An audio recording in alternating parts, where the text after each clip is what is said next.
Lecture number 30।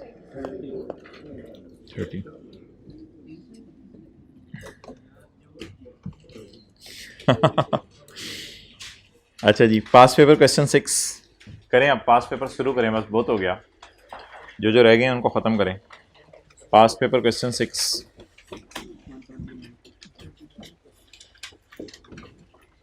अब मैं आपको बता दूं ये लेसी का सवाल है या लेसर का सवाल है? नहीं। क्या आपको बता दूं कि ये शॉर्ट टर्म लीज है, लो वैल्यू एसेट है, फाइनेंस है या ऑपरेटिंग है? नहीं। तो खुद देख लेते हैं, थोड़ा पढ़ लेते हैं सवाल को।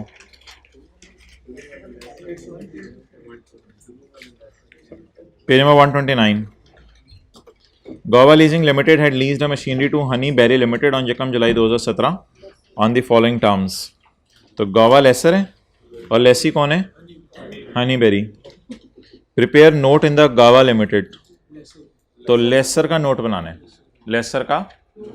अब सवाल अपनी जगह है कि ये लीज फिर आप डिसाइड क्या करनी पड़ेगी कि फाइनेंस है या ऑपरेटिंग है। ये लीज डिसाइड करनी पड़ेगी फाइनेंस है या ऑपरेटिंग है। क्लियर? नॉन कैंसिलेबल पीरियड कितना है जी? 3.5 ईयर्स। सेमी एनुअल रेंटल है 48 मिलियन के। किस में? एरियर में, एडवांस में? एरियर्स में। द लीज, कल जो मैंने जाते जाते छोटा सा सवाल कराया था वो एडवांस के थे। The lease contains an option to extend the lease by 1.5 years. तो लीज 3.5 साल की है, बढ़ के कितने साल और जा सकती है? 5 साल पे जा सकती है। Each semi annual rental is extended, period will be 15 million. और फिर अगले सालों का किराया कितना होगा? 15। रेंटल 15 होगा। Receivable in arrears. It is certain that lessee will exercise the option. बता दें जी। अब 5 साल लेंगे, फिर ये सर्टन है कि आप एक्सरसाइज करेंगे। The rate implicit in the lease is 10% per annum. और नहीं, ये 15 मिलियन 1.5 ईयर का नहीं है। ईच 1.5 ईयर्स के अंदर 3 रेंटल्स होंगे। हर 6 महीने का रेंटल 15 मिलियन है। Interest rate implicit in the lease is 10%। Useful life of machinery is 6 years. अच्छा, लीज टर्म कितनी है? Useful life 6 years. The UGRV at the end of lease terms is 20 million. GLL incurred initial direct cost of 10 million. परसों किया था ना initial direct cost, तो initial किया 10 million. And general overheads of 0.5। या general overheads ना expenses में जाते हैं, इनको बस एक्सपेंसेस में डालते हैं। General overheads general admin expenses type चीज़ होती हैं। ये आईडीसी कितनी है असल में? Initial direct cost 10 million. Initial direct cost 10 million है। अच्छा जी, अब मोहतरम चंद कॉन्सेप्ट इस सवाल में टेस्ट हुए हैं। क्या करने? अब चंद कॉन्सेप्ट यहां पे टेस्ट हुए हैं। पहला कॉन्सेप्ट, अगर सवाल में लिखा हो it is reasonably certain that he will exercise the option, तो 3.5 साल लेंगे, 5 साल लेंगे? एक ये कॉन्सेप्ट टेस्ट हुआ है। दूसरा, रेंटल एनुअल है सेमी एनुअल? Semi annual. तीसरा, रेंटल एरियर में पे हो रहे हैं एडवांस में? एरियर में पे हो रहे हैं। अगला सवाल, सिंपल लेसर है या मैन्युफैक्चरर डीलर लेसर है? Has leased a machinery to honey bee. बस कहीं नहीं लिखा हुआ Gava is a manufacturer, Gava is in the business of leasing, तो कहीं नहीं लिखा हुआ। तो कौन सा लेसर है? Simple lessor. अगर सिंपल लेसर है तो सिंपल लेसर के केस में आईडीसी का क्या करना होता है? उसके लिए आपको मुझे ज़रा 2 से 3 मिनट देने पड़ेंगे। आईडीसी का क्या करना होता है? आईडीसी लेसर के केस में कौन सा वाला? Simple lessor. अच्छा, लीज फाइनेंस या ऑपरेटिंग है, ये डिस्कशन मेरे ख्याल से मैं कर लूंगा फॉर्मूलाज खोल के भी, लेकिन अभी फॉर्मूलाज खोले बगैर 5 को 6 से डिवाइड करें तो जवाब 75% से ज़्यादा आ गया है। तो इसलिए लीज ऑलरेडी फाइनेंस बन चुकी है, तो लीज भी फाइनेंस है। तो ना माय डियर, जुल्म ना करो यार। मैन्युफैक्चरर डीलर लेसर में एक्सपेंस में जानी है, सिंपल लेसर में एक्सपेंस में नहीं जानी। सिंपल लेसर में मैंने वो बर्गर वाली अम्मी वाली मिसाल दी थी कि खर्चा बुक करें आईडीसी का और बाद में अम्मी से रिसीवेबल बुक कर लें, तो इसलिए डायरेक्ट ही रिसीवेबल बुक कर लें। तो शायद आपको याद हो सिंपल लेसर में ये एंट्रीज का तरीका बताया था। याद आ गया थोड़ा थोड़ा? अच्छा, अब मुझे सादा सी बात बता दें, रिक्वायरमेंट के मुताबिक सवाल किसका है? लेसर का। 5 को 6 से डिवाइड किया, लीज कौन सी आ गई? फाइनेंस। अब सवाल कैसे शुरू करने, कहां से शुरू करने, क्या करने, ये कोई हमारी बॉदरेशन वाली इतनी बात नहीं है, ये असल में ज़्यादा आसान बात है। क्यों? इसलिए कि हमें चीज़ें करके ना अक्सर भूल जाती हैं।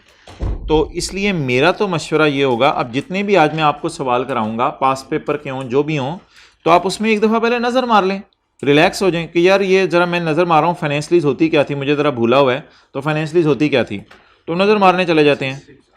तो नज़र मारने आए तो पेज 65 के टॉप पे सिंपल लेसर फाइनेंस लीज नज़र मार लेते हैं। वर्किंग्स में क्या जाएगा?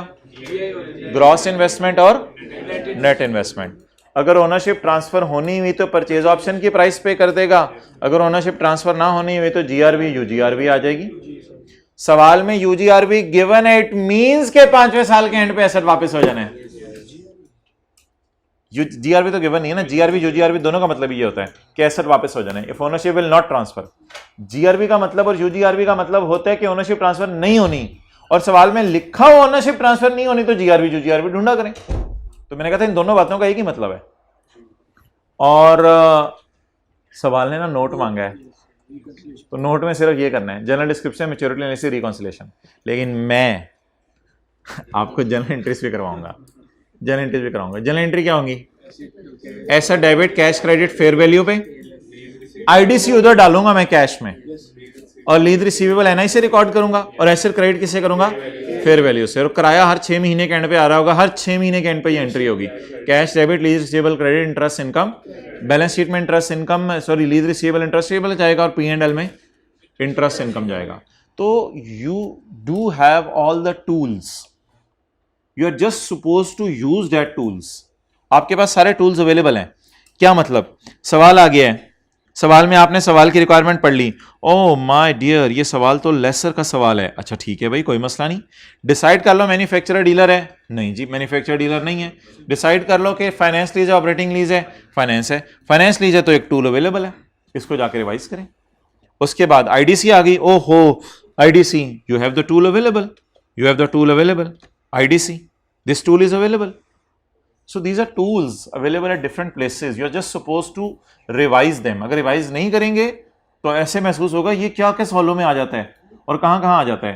तो no you should feel comfortable from now onwards. Tools को मैं साथ साथ इस्तेमाल करूँगा ताकि आपको कोई चीज़ नई महसूस ना हो। तो बस अब सवाल शुरू कर दें। अब क्या है, थोड़ा सा मुझे लग रहा है डिस्काउंटिंग शायद आपको टफ टाइम देगी, और तो कोई मसला नहीं, डिस्काउंटिंग टफ टाइम देगी। सवाल को आप फारिग करें। हाँ जी, वर्किंग वन जीआई और एनआई से शुरू करेंगे। Cost, fair value, GI, NI. Cost और फेयर वैल्यू तो मैंने मैन्युफैक्चरर डीलर लेसर के सवाल में कहा था ना, तो जीआई और एनआई से वर्किंग शुरू करें। वर्किंग वन, और सवाल मैंने नहीं कराना, बस मैंने कोई जनरल एंट्रीज करा देनी है, नोट आप घर जाके बना लेंगे बस। तो वर्किंग वन, अब इतना टाइम नहीं है, ये पास पेपर्स के सवालों को बस हम हल्का हल्का हल्का का टच कर लेते हैं, जो जो कॉन्सेप्ट मेन है वो सिर्फ देखेंगे। जीआई, जीआई का फॉर्मूला बता दें जी। माय डियर, एलपी प्लस यूजीआरबी, जबरदस्त आपने बताया, एलपी प्लस यूजीआरबी, एलपी प्लस यूजीआरबी। वैसे एक बात आपको बता दूं कि सिंपल लेसर में यूजीआरबी को रेड मार्कर से लिखने का कोई खास फायदा नहीं है, लेकिन ठीक है लिख लें, खैर है कोई मसला नहीं। Down payment plus rental plus GRB और प्लस यूजीआरबी। अच्छा जी, डाउन पेमेंट 0, रेंटल एक साल में कितनी दफा? 6 माह आते हैं, 2 दफा, तो 2 साल में 4 दफा, 3 साल में 3.5 साल में 7 दफा, तो 7 किस्तें बनेंगी 48 मिलियन की। 48 मिलियन 7 दफा पे होगा 3.5 साल में, और 1.5 साल में 3 दफा 6 माह आते हैं। इजी, 1.5 साल में, सबको जरा जॉब करने दिया करो, 1.5 साल में 3 दफा 6 माह आते हैं। ईच रेंटल इज 15 मिलियन, 48 से गिर के 15 पे रह जाएगा, तो उसने इंसेंटिव उसको दिया कि यानी कि अच्छा तुम्हारा रेंटल कम कर देता हूं, तो 15 मिलियन कितनी दफा पे करने हैं? 3 दफा। 15 मिलियन 3 दफा पे करने, तो 5 साल में 10 6 महीने आते हैं। यही हो गया ना, 5 साल की लीज है, 5 साल में कितने 6 महीने आते हैं? 10 6 महीने आते हैं। और जीआरवी 0, यूजीआरवी 20। ग्रैंड टोटल बता दो। 401। अच्छा, एनआई जी। अच्छा यार, ये किसी इधर की रिमोट था एक बंदे के पास, छुट्टी कर गया आज, छुट्टी कर गया आज। चलो बकर फिर बता दो किसी को। एनआई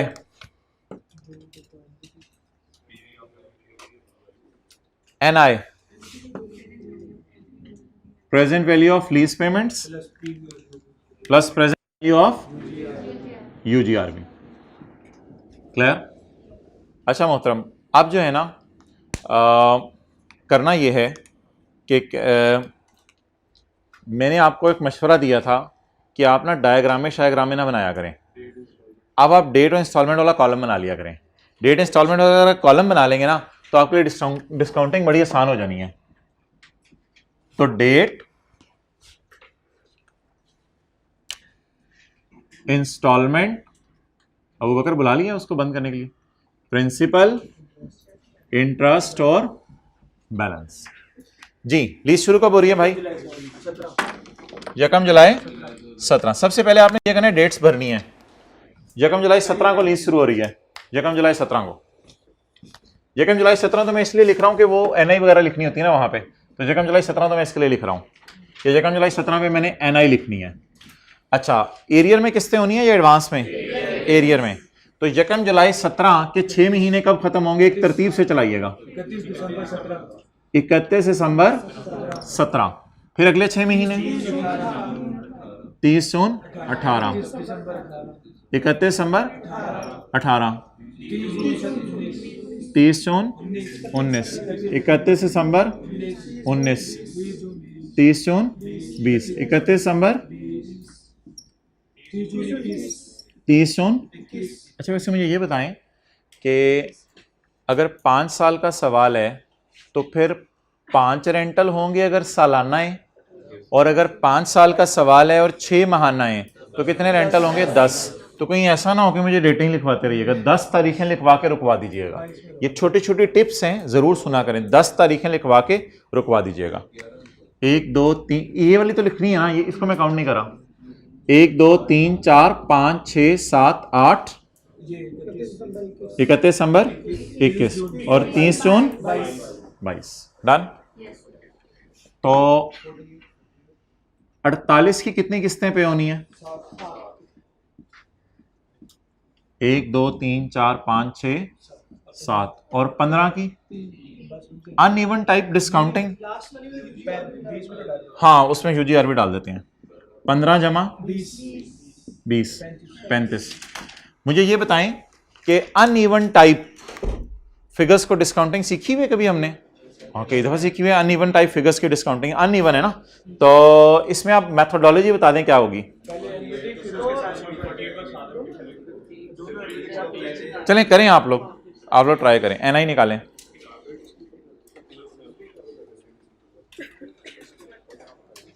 स्विंग ऊपर कर दो, ये वाला बंद कर दो, और अब कोई दाएं बाएं डिस्टर्ब हो तो वो फिर अपनी सीट चेंज कर लें।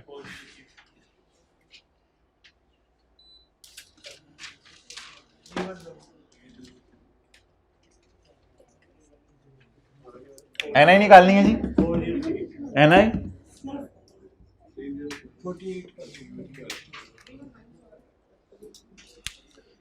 एक बार याद रखिएगा भाई, लगी जा रही है सर्दी, भाई को लग रही है। अच्छा एक बार याद रखिएगा, अगर रेंटल सेमी एनुअल है तो रेट भी सेमी एनुअल, तो रेट पर एनम है, इसको कितने % लेंगे? 5%। अच्छा डिस्काउंटिंग 1 साल पीछे लाके छोड़ती है चीजों को या एक पीरियड? क्योंकि सेमी एनुअल का सवाल भी हो सकता है ना, डिस्काउंटिंग एक पीरियड लाके पीछे चीजों को छोड़ती है। इस कॉन्सेप्ट को डायग्रामेटिकली मेरे से समझे। ये जब मैं एनओटी का फॉर्मूला लगाऊंगा ना तो सारी फिगर्स इधर आके हमें छोड़ देंगी, यानी पहली फिगर से एक पीरियड पीछे, मेरा मतलब है पहली फिगर से एक पीरियड पीछे लाके आपको डिस्काउंटिंग छोड़ेगी। तो ये सारी फिगर्स, और यार छोड़ो पर इस तरह के कई सवाल किए नहीं हुए, तो ये फिगर्स उधर ही लाके छोड़ दी है ना, तो छुड़वाएं।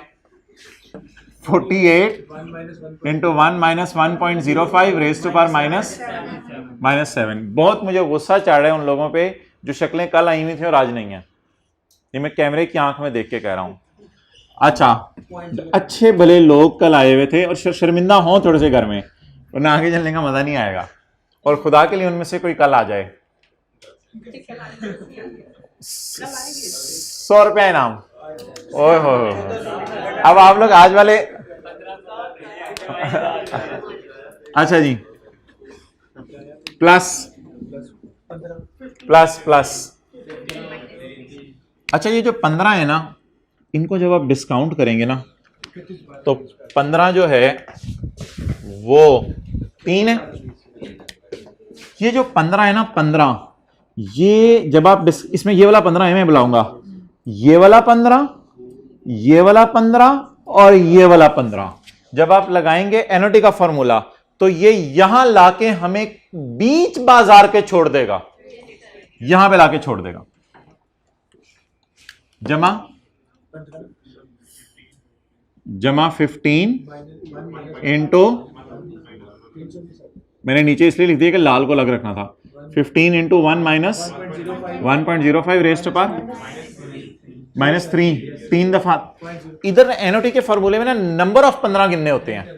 कितने नंबर ऑफ 15 हैं? 1 2 और 3 डिवाइडेड बाय 0.05। लेकिन ये हमें कहां लाके छोड़ेगा? अब दर्जी वाला काम करना है, अब दर्जी वाला काम करना है। 1 2 3 4 5 6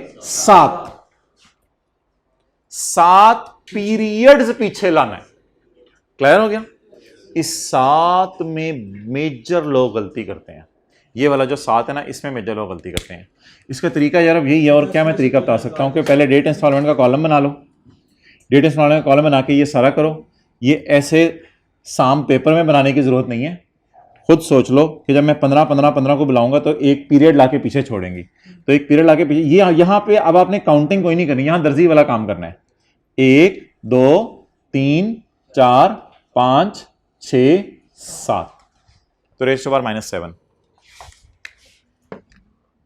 ये जो भी जवाब आएगा, वैसे तो बड़ी ब्रैकेट के बाहर दरमियानी ब्रैकेट डालना बड़ी ब्रैकेट की तौहीन है, लेकिन आज ये तौहीन हम करके देख लेते हैं।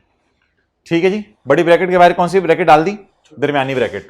और दरमियानी ब्रैकेट को मल्टीप्लाई फैक्टर से करना है। असल में ना वैसे 15 को जब आप डिस्काउंट कर रहे हैं तो मुझे बताएं 45 जवाब आ रहा है आपका, या 45 से थोड़ा कम आ रहा है?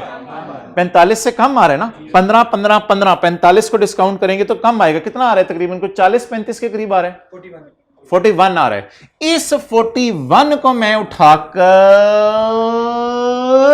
यहां लाना चाह रहा हूं 7 पीरियड्स पीछे, 7 पीरियड्स पीछे लाना चाह रहा हूं। Into 1.05 raise to power -7। किसकी जगह? इस 3 की जगह 10 लिखने का मतलब सुने क्या होगा? इस 3 की जगह 10 लिखने का मतलब यह होगा कि 15 हमें 10 दफा मिल रहा है। इधर इधर इधर इधर इधर इधर इधर इधर 10 हो गए पूरे, तो 15 हमें 10 दफा मिल रहा है। 3 की जगह 10 लिखने का मतलब यह होगा। और पूछें सवाल, पूछें। कोई ऐसे ब्लंडर नहीं मारना पेपर में, तरीके से चीजों को लेकर चलना है। 1.1 अगर पूरे सवाल में सेमी एनुअल रेट यूज करे तो यहां भी सेमी एनुअल ही करो, बेहतर है।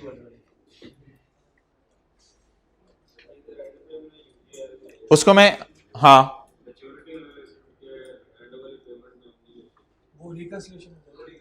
जब रिकॉन्सिलिएशन बनाएंगे तब अमोर्टाइजेशन शेड्यूल में तो डालनी है यूजीआरबी। अमोर्टाइजेशन शेड्यूल में जीआरबी भी डालनी है, यूजीआरबी भी डालनी है, परचेज ऑप्शन की प्राइस भी डालनी है, टर्मिनेशन की पेनल्टी भी डालनी है। अमोर्टाइजेशन शेड्यूल में सब डालना है। वो जब रिकॉन्सिलिएशन बनती है उस वक्त आपने कहा था मैच्योरिटी एनालिसिस में इग्नोर करके रिकॉन्सिलिएशन में डालनी है। अमोर्टाइजेशन शेड्यूल में यूजी स्किप नहीं करनी। चलें जी, और इसको तो सीधा पीछे बुलाना है। अच्छा मुझे ये बताएं यार, इसको 5 साल पीछे बुला लूं या 10 पीरियड्स पीछे बुलाऊं? जब पूरा सवाल जो है सेमी एनुअल का चल रहा है तो इसको भी सेमी एनुअल पे चलाएं, कोई मसला नहीं। कंसिस्टेंसी इसी को कहते हैं, क्योंकि यहां आपने रेट 5% लिखना है। अब यहां फिर दर्जी वाला काम करना पड़ेगा। जिस भी फिगर को मैनुअली आपने करना है उधर दर्जी वाला, ये एसी बंद करवाने को कहा था, उसको बंद कर दे। तो जिस भी फिगर को आपने मैनुअली करवाना है तो मैनुअली करवाने के लिए दर्जी वाला काम, सिंगल फिगर को बुलाना है दर्जी वाला काम।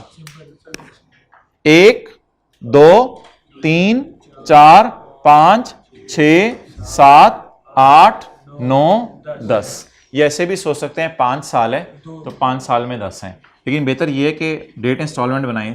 Very error free approach, error free approach है ये, इससे कोई गलती का चांस नहीं रह जाता जी। 20 into 1.05 rays power minus, grand total लिखो 319। ये वाला बंद कर दें, सिर्फ ये वाला बंद कर दें, और को बंद करना वो बच्चे आगे पीछे हो जाएंगे। डन जी। एनआई बोलें 319 32 16। अच्छा वैसे ही आपसे पूछ रहा हूं ये कितना है? 48 into 7 401। भाईजान ये लिखा हुआ 401। जी आई एन आई, जी आई और एन आई का डिफरेंस 82। अब जब आप नोट बनाएंगे तो आप नोट में अनअर्न्ड को जमा करेंगे और टीचर टोटल में से अर्न्ड को माइनस करेंगे। ये आप में और टीचर में फर्क। तो टीचर ने टोटल पहले लिख लिया है ताकि जब टीचर नोट बनाने लगे तो टीचर टोटल में से अर्न्ड माइनस कर दे, बाकी क्या निकल आए? अनअर्न्ड। और आप पेपर में पूरा शेड्यूल बना रहे होंगे। मेरा नहीं ख्याल इसमें पूरा शेड्यूल बनाने की जरूरत पड़ेगी। मैं कोशिश करता हूं सवाल की रिक्वायरमेंट पढ़ूं, अल्लाह करे पूरा शेड्यूल ना बनाना पड़े।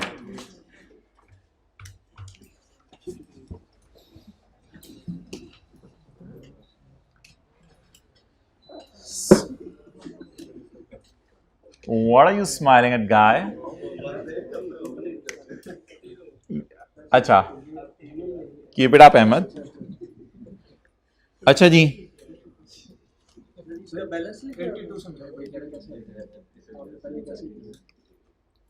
क्या चीज?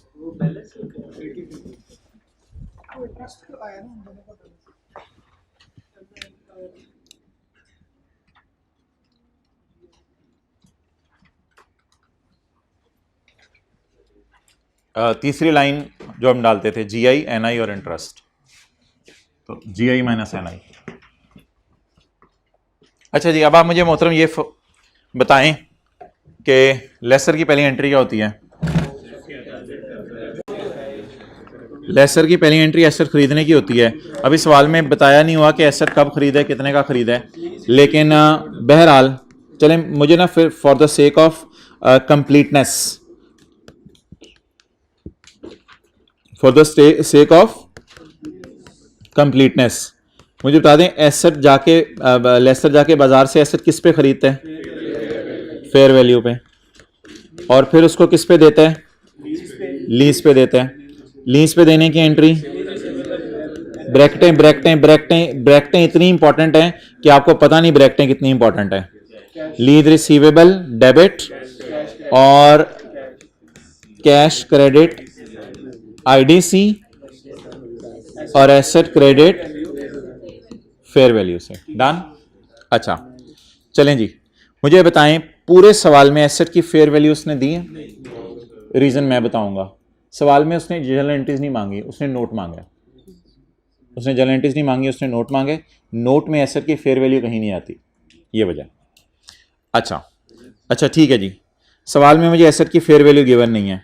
चलो जी, ये एंट्री फारिग हो गई। एनआई गिवन है?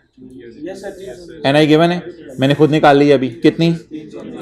319। इसमें एक छोटा सा उसने कॉन्सेप्ट टेस्ट किया कि जनरल ओवरहेड्स को आईडीसी में डाला जाता है या आईडीसी में जो चीजें डाली जानी थी मैंने कल आपको दिखाई थी। आईडीसी में जो चीजें डाली जानी थी परसों आपको दिखाई थी मैंने, लॉयर फीस है, कमीशन है और वो कुछ पुराने किराएदार को निकालने का खर्चा है, तो उनमें आईडीसी तो नहीं था, जनरल ओवरहेड तो नहीं था उसमें। तो इसलिए जनरल ओवरहेड सिर्फ कितना लूं, ये सॉरी आईडीसी कितना लूं, सिर्फ 10 आईडीसी ले लें, 10 डन, क्लियर। यार जनरल एंट्री उसने मांगी नहीं, अगर आपका दिल चाह रहा है तो मैं जनरल एंट्री कर देता हूं पूरी, ज़बरदस्ती खींच तान के, बिल्कुल मैं कर सकता हूं, बेहतर है रिवीजन के लिए अगर आप करना चाह रहे हैं तो मैं कर देता हूं, लेकिन मैं इसको ना फिर असल में फेयर वैल्यू गिवन नहीं है तो मैं इसको फिर 309 ले लेता हूं और इसको भी 309 ले लेता हूं। लेकिन ये जो मैंने लाल में किया ना इसको लाल में ही रखिएगा क्योंकि इसको करना भी मेरा मकसूद नहीं था। सवाल की जनरल एंट्रीज मैंने आपको इसके बगैर समझानी थी, वो मैंने आपको समझा दी थी। ये ज़बरदस्ती अगर आप एंट्रीज पूरा करने चाह रहे हैं तो बिल्कुल सही एंट्रीज होगी, अल्लाह का शुक्र है, कोई मसला नहीं है, ज़बरदस्ती आप एंट्रीज पूरी कर सकते हैं।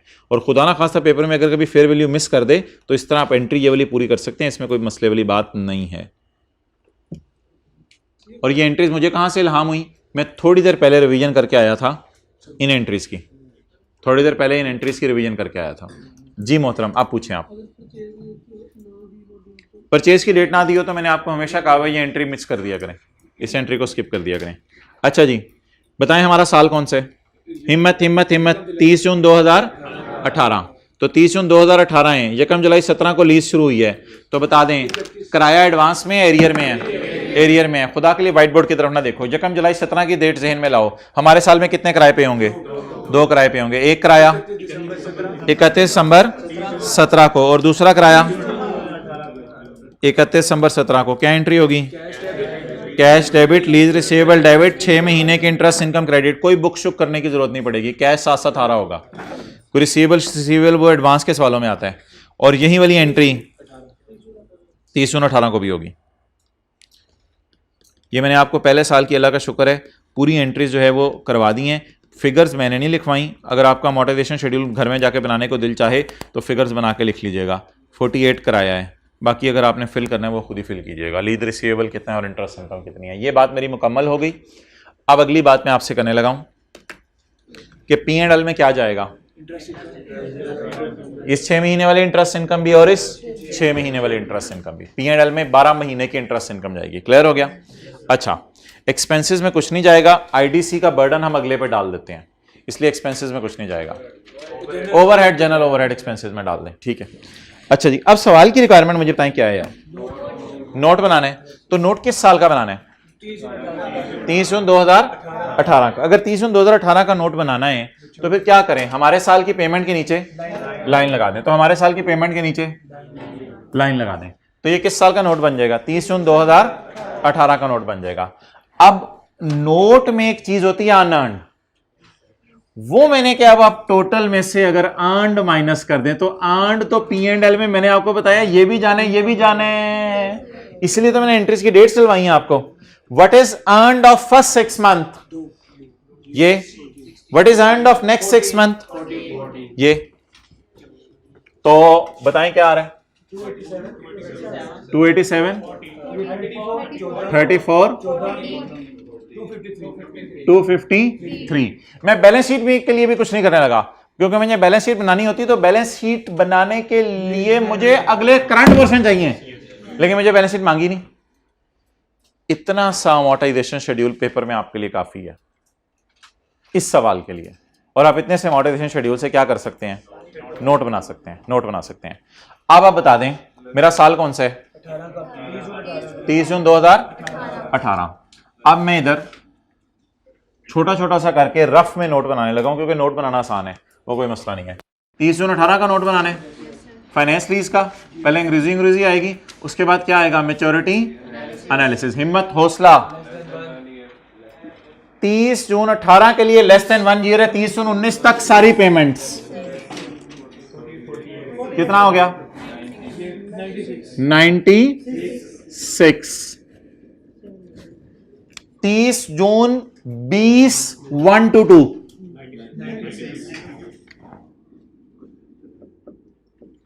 30 जून 21 2 to 3,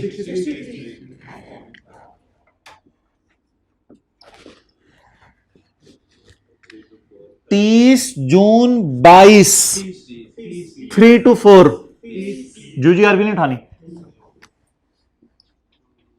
3 to 285 डन। आप क्या बनानी है reconciliation total lease receivable 280 add UGRV 20 को नहीं लेके गए थे ना 300। यार ये क्या चक्कर है भाईजान GI 305 आ रही है दीवाने हो गए हैं पागल हो गए हैं GI तो 401 है और 318 की रात को GI इतनी है ना 305 लेस अनअर्न्ड इंटरेस्ट इनकम। तो अनअर्न्ड इंटरेस्ट मुझे बता दें अर्न्ड क्या होता है ये मैं सुनना चाह रहा था जो P&L में गया है जो 318 के P&L में गया वो अर्न्ड है बाकी क्या है टोटल 82 माइनस 16 और 14 52 253 गलती से सॉल्यूशन में और ये मूंगफली अप्रोच है ना ये तो इससे मैच कर रहा है चना अप्रोच है सॉरी ये तो इससे मैच कर रहा है गलती से सॉल्यूशन में ये पूरा अमॉर्टाइजेशन शेड्यूल बना हुआ है गलती से और गलती से उसमें ये वाले सारे अनअर्न्ड जमा करके यहां लिखे हुए हैं गलती तो मैं उसे नहीं कहूंगा डंकी वर्क कम से कम उसे मैं कहूंगा। तो डंकी वर्क हुआ हुआ सॉल्यूशन में इधर हमने स्मार्ट वर्क किया है क्योंकि जैसे जैसे ईद आती जा रही है हम स्मार्ट होते जा रहे हैं ईद पे सारी कसर निकाल। तो ये थी जी सवाली it's all revision giving you confidence. खींच के लीज को आज और कल पे लेके जाना है ताकि जो जुमे को हमारा लेक्चर अपलोड हो उसमें IS-21 हो IS-21 फॉरेन करेंसी मंडे से नहीं हो सकता ना फिर 2 दिन बीच में क्या अचार डालने IS-21 जुमे से शुरू होने बड़ा आसान सा होगा बस डेटर ने फॉरेन करेंसी में पैसे देने होंगे तो $10 को 180 रुपए से मल्टीप्लाई करना होगा तो फॉरेन डेटर होंगे फॉरेन क्रेडिटर होंगे 5-6 दिन का टॉपिक है ज़्यादा लंबा टॉपिक नहीं है IS-41 की इतना जल्दी खत्म हो जाएगा लेकिन जुमा और हफ्ता ज़रूर आपने क्लास अटेंड करनी है फिर ही मंडे को आपको समझ आएगा। कल लीज को हम क्लोज कर रहे हैं ओके। अगली चीज़ ही मुझे ये बता दें कि अगर मैं बैलेंस शीट बनाऊं तो बैलेंस शीट में करंट पोर्शन क्या जाएगा और नॉन करंट क्या जाएगा लीज रिसीवेबल का हमारे साल की पेमेंट के नीचे लाइन लगा दें हमारे साल की पेमेंट के नीचे लाइन लगा दें। करंट कितना जाएगा करंट जाएगा ये मैंने निकाला नहीं अगर आप निकालने को कह रहे हैं तो मैं निकाल भी देता हूं करंट जाएगा ये और नॉन करंट जाएगा इसके सामने वाला। ये मैंने सर्कल क्यों किया 2 को क्योंकि 1 साल के अंदर अंदर ये आनी है ना। तो सॉल्यूशन में जाएं जरा सॉल्यूशन में जाके ये लाइन लगा के करंट और नॉन करंट बैलेंस शीट के लिए जरा हाईलाइट कर लें। ये फिगर कितनी है सॉल्यूशन में 35 और 37 और ये 181 ये क्या है नॉन करंट एसेट्स में चला जाएगा और ये करंट एसेट्स में चला जाएगा for preparing my balance sheet. आप क्लासेस डेली ले रहे हो क्लासेस वाले भाई नोट भी कर रहे हो साथ साथ निकाल low back calculator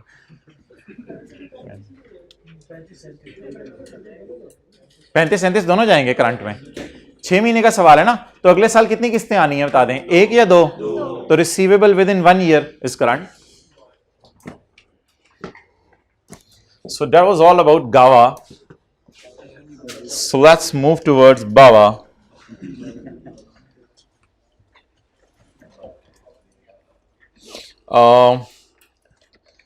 So let's see what I have planned for you next. MCQ number 17 and 18. So come on guys. MCQ number 17 and 18.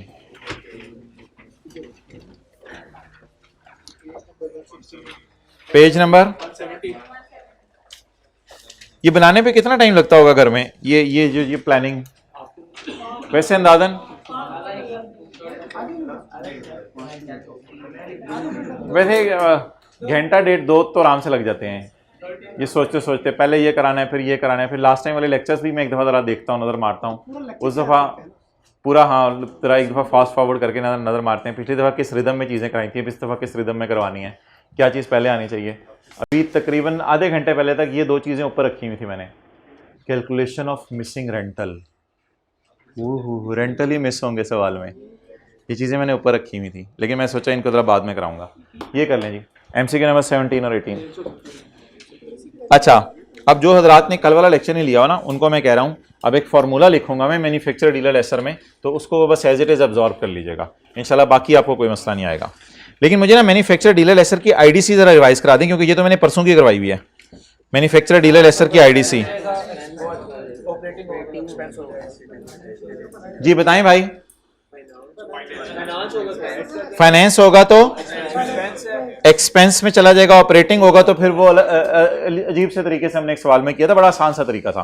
तो अभी देख लेते हैं सवाल MCQ नंबर 17 और 18 क्या है। Page number control F 170 enter. वही हमारे वाला 170 भी ढूंढा इसने। कोई ऐसी चीज बोला करें जो उसी सफे पे हो।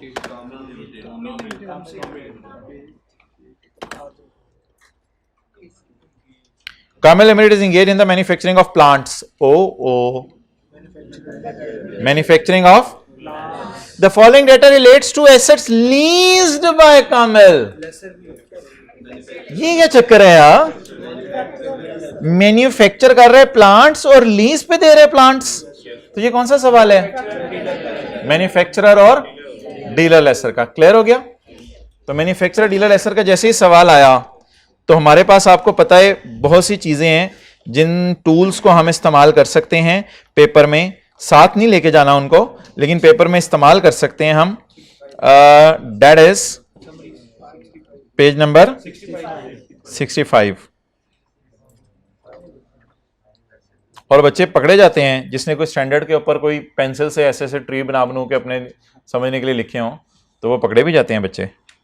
तो स्टैंडर्ड पे सिर्फ वही होगा जो स्टैंडर्ड में लिखा हुआ है। स्टैंडर्ड पे आप और कोई चीज़ अपनी तरफ से नहीं लिख सकते कि कोई रिवीजन कर रहे हैं तो स्टैंडर्ड में कोई सफ़ा खाली है कहीं तो ट्री बना के अपने लिए ज़रा रिवीजन कर लें, या आप ऑपरेटिंग लीज की कहीं कहीं यार ये नहीं, तो ये इसकी बिल्कुल इजाज़त नहीं। स्टैंडर्ड में सिर्फ वही है जो उसके अंदर लिखा हुआ है, उसी को हाईलाइट कर सकते हैं और उसी को टिक कर सकते हैं। पेज नंबर बताएं कौन सा है? स्टिकी नोट्स पे आप ये लिख सकते हैं कि ये फाइनेंस लीज के 5 टेस्ट हैं, इतना सा लिख सकते हैं। स्टिकी नोट पे लिख सकते हैं, स्टैंडर्ड के अंदर नहीं लिख सकते। स्टिकी नोट टेप से इस तरह लगाएं कि वो उतर के गिरे ना, बस ये शर्त है। अच्छा जी, पेज 66 कौन सा सवाल आ गया जी? चलते चलते मैन्युफैक्चरर और डीलर। मजा आ रहा है ना आज, यानी कि लीज पढ़ ली और अब पास पेपर हो रहे हैं। Where answer to any of the 5 questions is yes. तो डीलर लेसर के सवाल कहां से शुरू करेंगे? Cost, fair value, GI, NI। GI NI का फॉर्मूला शुक्र है वही है, GI का फॉर्मूला वही है। अमोर्टाइजेशन शेड्यूल किससे शुरू होगा? NI से। लेकिन ये IDC को ना एक्सपेंस में डालता है, ये IDC को एक्सपेंस में डालता है। और ये जब जो हजरात अब कल एब्सेंट थे, ये मैंने एक फॉर्मूला कल बनवाया था, ये मैन्युफैक्चरर डीलर लेसर के लिए। ये लीज रिसीवेबल को बुक करेगा NI पे, कॉस्ट ऑफ सेल को बुक करेगा cost minus PV of UGRV, ये कल हमारे लेक्चर का फोकस था। सेल को रिकॉर्ड करेगा लोअर ऑफ फेयर वैल्यू और PV ऑफ LP, और इन्वेंट्री को बुक करेगा कॉस्ट पे। इसकी लॉजिक के लिए कल वाला लेक्चर आप अटेंड कीजिएगा। अच्छा, तो ये फॉर्मूला है, आगे एंट्रीज वही हैं, सारी एंट्रीज वही हैं।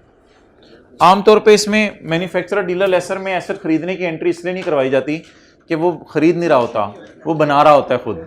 तो बनाने की एंट्री तो बड़ी मुश्किल होती है, मटेरियल लग रहा है, लेबर लग रहा है, ओवरहेड लग रही है, इसलिए ये एंट्री आमतौर पे हम मिस कर देते हैं, डायरेक्ट यहीं से एंट्री शुरू करते हैं। तो इन एंट्रीज में और इन एंट्रीज में कोई खास फर्क नहीं है। ये सिंपल लेसर था, वो ये एंट्री करता है लीज पे देने की, किराए की ये एंट्री करता है। और ये कौन सा लेसर था? Manufacturer dealer lessor. इसकी खरीदने की एंट्री नहीं, एसेट खुद बना रहा होता है, ये लीज पे देने की एंट्री करता है, ये IDC की एंट्री करता है, और ये इंटरेस्ट की एंट्री उसी तरह होगी। चलें जी, Kamil limited is engage in the manufacturing of plants. हाँ, एक और टूल मेरे भाई हमारे पास अवेलेबल है, वो टूल ये अवेलेबल है कि हमें जो है वो आईडीसी मैन्युफैक्चरर डीलर लेसर में जरा नजर मारनी चाहिए कि आईडीसी का क्या करना है। ये आपके रजिस्टर पे टूल अवेलेबल है, ये जो है वो यहां पे अवेलेबल नहीं है। बताएं बताएं जल्दी जल्दी जल्दी जल्दी जल्दी, अभी मैंने रिवाइज कराया था। आईडीसी अगर लेसर में मैन्युफैक्चरर में फाइनेंस लीज हुई तो कहां जानी है? एक और टूल हमारे पास अवेलेबल है, एक और, वो किसी को बताओ?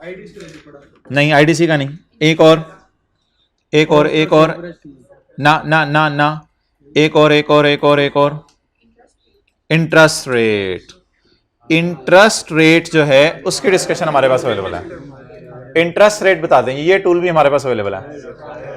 हायर ऑफ इम्प्लिसिट रेट और, आज तक किसी सवाल में इम्प्लिसिट और मार्केट रेट अलग अलग नहीं दिए हुए थे, इसलिए हमें इन चक्कर में पड़े ही नहीं थे। आज पहली दफा एक सवाल आ रहा है जिसमें इम्प्लिसिट और मार्केट रेट अलग अलग दिए हुए हैं। अच्छा, ये जो इम्प्लिसिट रेट होता है ना, इसके कई नाम हैं। इसका नाम कोटेड रेट भी होता है, यानी लेसर कोट कर रहा है आपको, मुंह से बोल रहा है कि मैं आपसे इतना रेट ले रहा हूँ, मार्केट से कम ले रहा हूँ, ज़्यादा ले रहा हूँ। तो इम्प्लिसिट रेट का नाम कोटेड रेट भी होता है, डिज़ायर्ड रेट भी होता है। ये 3-4 नाम है इम्प्लिसिट रेट के, ये मैं आपको बता दूंगा। लेकिन मार्केट रेट का नाम बस मार्केट रेट ही है, तो इसके अलावा अगर कोई रेट है तो वो इम्प्लिसिट रेट का भी नाम हो सकता है। ओके, टूल मिल गए हैं, मरीज गुम गया है। मरीज किधर था? 170।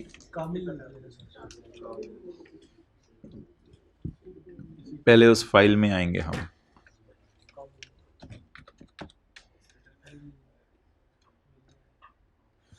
चलें जी, इधर ही करवा दें मुझे ये वाला सवाल। डेटा लिखवाना शुरू करें। वर्किंग 1 जी भाईजान। कॉस्ट 200 रुपीज इन 1000 में कर लेते हैं। Fair value 240। Instalment at the end of each year कितनी? 40। और लीज टर्म, यूजीआरवी, आईडीसी, इस ये तो एक्सपेंस में जानी है। रेट उसने एनआई पूछा है, लेकिन असल में ना अगला जो एमसीक्यू है उसमें उसने जो है यही वाला डाटा प्रोड्यूस करके ना उसने कॉस्ट ऑफ सेल वगैरह भी पूछी है, तो इसलिए मैं सारा डाटा तरह रिवाइज करा रहा हूँ। अच्छा, रेट ऑफ इंटरेस्ट 4% है, मार्केट का रेट 7% है, लेकिन उसने 4% इसलिए कोट किया है, कोटेड भी नाम है, लेकिन आप तो ऐसा कर लेना, मैंने कह दिया इम्प्लिसिट लिख लें, जरा नया लफ्ज़ है आपके कोटेड। तो कोटेड मींस उसने मुंह से बोला है ये रेट है आपके लिए। और the low rate is quoted to attract customer. Market से क्यों कम रेट लिए हमने? कि कस्टमर क्या हो जाए? अट्रैक्ट हो जाए, पता चले अट्रैक्ट होकर भागी जाए। अच्छा चलें, तो G I is equal to LP plus red marker से यूजीआरवी। चलें जी, एलपी मुझे बताएं, डाउन पेमेंट 0, जीआरवी 0, बक जीआरवी बोले मैंने 0, रेंटल 40 इंटू 7 गाए, 40 इंटू 7 रुपीज इन 1000 में कर रहे हैं हम। और यूजीआरवी बाजी कितनी है? 2। ग्रैंड टोटल बता रहे हैं 282। Now we want to move towards NI. PV of LP, PV of LP का मतलब है इसकी पीवी, और पीवी ऑफ यूजीआरवी का मतलब है इसकी पीवी। अच्छा जी, तो ना लोअर शोर के चक्कर में भी नहीं पड़ना, वो जिसको मैं जनरल एंट्री करूंगा उसको तो उस चक्कर में पड़ना है। फिलहाल मुझे एनआई निकाल दें डंके की चोट पर, डंके की चोट पर एनआई निकाल दें। एनआई निकालते हुए रेट क्या लेना है? हायर ऑफ इम्प्लिसिट और मार्केट रेट, दोनों में से हायर कौन से? 7%।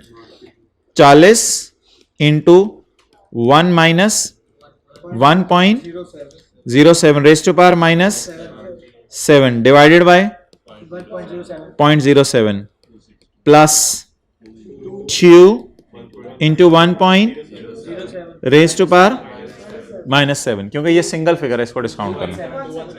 ना ना ना ना, ग्रैंड टोटल क्यों, ग्रैंड टोटल क्यों, मुझे तो पीवी ऑफ यूजीआरवी चाहिए। 216 ग्रैंड टोटल क्यों? 216 असल में ना एक हमने काम ज़रा जल्दी में कर दिया, जज्बात में, तो वो कल भी हमसे मिस हो गया था। वो एनआई का फॉर्मूला है, एनआई का फॉर्मूला है PV of LP plus PV of UGRV. 216 अच्छा जी, अब आप बताएं मोहतरम कि ये कितना आ रहा है एनआई? 216, और ये कितना आ रहा है? 1, दोनों का टोटल 217। अब इस डेटे को सामने रखते हुए मैं जनरल एंट्री करने लगा हूं, पहले वाली जी। लीज रिसीवेबल किस पे डालने हैं? एनआई पे। एनआई कितनी है? 217। Cost of sale, cost minus PV of UGRV, cost minus PV of UGRV. What is cost, what is PV of UGRV? 1, 200 minus 1, 199, और credit sale, sky blue sky blue sky blue, lower of fair value और PV of LP. Lower क्या आ गया? 216,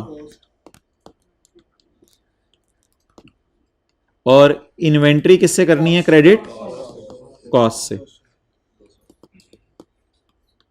200 entry tally है, entry की tension नहीं लेनी, tally है।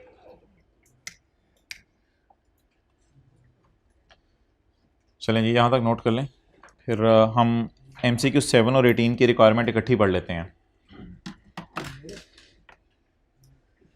बल्कि आप ऐसा करें, 17 और 18 की रिक्वायरमेंट पढ़ लें।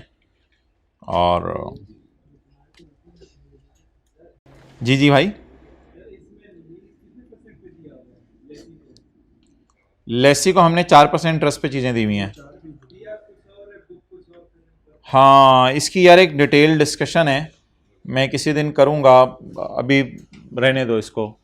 इसके दोनों, इसका एक तरीका होता है, दोनों तरीके से ना डेटा निकाला जाता है, दोनों तरीके से निकाल के आपको बताया जाता है किस फिगर पे क्या फ़र्क पड़ेगा, और फिर उसके बाद एक नतीजे पे पहुँचेंगे। लेकिन वो डेरिवेशन वैसे आई, हमने भी अपनी किताब में दी हुई।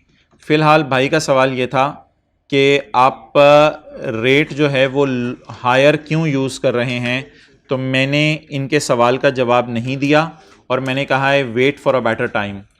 फ़िलहाल बस इम्प्लिसिट और मार्केट रेट में से आप हायर यूज़ कर लें। फ़िलहाल इतना सा याद कर लें, इस बात की डेरिवेशन फिर कभी। Okay, done. अगली एंट्री टाइम ज़ाया करने के लिए करवा लीजिएगा, cash debit, lease receivable, credit, ये लिखते रहा करें साथ साथ, ताकि ना अगर घर में कभी मूड बने पूरा सवाल करने का तो पता हो अगली एंट्री ये वाली होगी। मूड का क्या पता है, बन नहीं सकते हैं।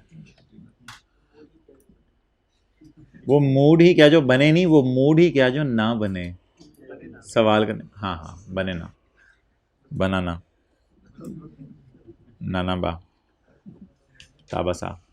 अच्छा जी, चलें MCQ नंबर 7 की रिक्वायरमेंट 17 की। What is the amount of NI on यकम जनवरी 11? यकम जनवरी 11 को NI 217। और MCQ 18, what is the amount to be charge in cost of sale? 199। अच्छा, एक सवाल मेरी तरफ से, व्हाट इज GP? 216 माइनस 199, 17। याद रखिएगा, GP इन दोनों का डिफरेंस लेके निकालना है, सेल और कॉस्ट ऑफ सेल, और इसको कहते हैं सेलिंग प्रॉफिट। सेलिंग प्रॉफिट, अगर बिलावल को भी बेचते तो वो सेलिंग प्रॉफिट आना था। ये इंटरेस्ट इनकम अलग होती है इसके अलावा। ओके, देखते हैं ये अगली चीज आपके लिए क्या रखी हुई है। क्वेश्चन बैंक क्वेश्चन 9 पहली एंट्री कर दें। क्वेश्चन बैंक क्वेश्चन 9 पहली जनरल एंट्री कर दें। छोटे छोटे सवाल मैं इसलिए करा रहा हूं ताकि आपको पता चले आपके पास क्या क्या टूल्स हैं, रिवीजन हो जाए चीज़ों की, पास पेपर कवर हो जाएं और सारे एस्पेक्ट्स आपके जहन में बैठ जाएं। क्वेश्चन बैंक क्वेश्चन 9 नहीं।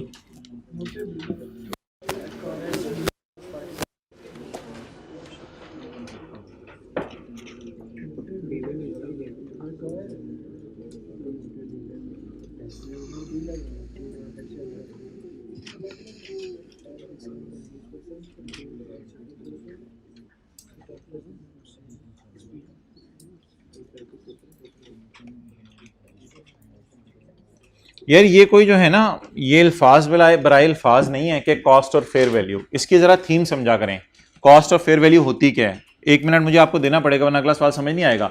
आप सारी बात याद करें पुरानी वाली। होंडा एटलस कार ने गाड़ी कितने की बनाई थी? 25 लाख की बनाई थी मेरे ख्याल से, 40 लाख की बनाई थी, और बेची कितने की थी कस्टमर को? 45 लाख की। शायद वो एक सवाल किया था हमने क्लास में। तो ये बात जहन में रखा करें, कॉस्ट होती है उसने बनाई कितने की। और एक हमने मिसाल किया था डीलर की, उसमें मैं आपको जेल रोड के ऊपर एक कार शोरूम पे गया था जहां पजारो खड़ी हुई थी, वो उसने कॉस्ट थी इंपोर्ट करने की कॉस्ट, और फिर सेल करने की अगर कोई कैश पे आ जाए तो उसे मैंने क्या का नाम दिया था? Fair value. तो मैन्युफैक्चरर लेसर के केस में होंडा कार्स हमने डेटा देखा था, और डीलर लेसर के केस में हमने एक ऐसा बंदा जहन में लाए थे जो कार की डीलिंग करता रहता है, अक्सर गाड़ियां खरीदता और बेचता रहता है। तो वो जेल रोड के ऊपर शोरूम था जिसका काम ही गाड़ियां खरीदने बेचने का था। अगर किसी बंदे के पास पैसे नहीं है तो वो इस साल 100 में से 99 गाड़ियां सिर्फ कैश पे बेच देगा और एक गाड़ी लीज पे बेच देगा। अगर एक गाड़ी लीज पे बेच देगा तो उस पर IFRS 16 लगेगा। अब ये वाला सवाल पढ़ें, page number 155।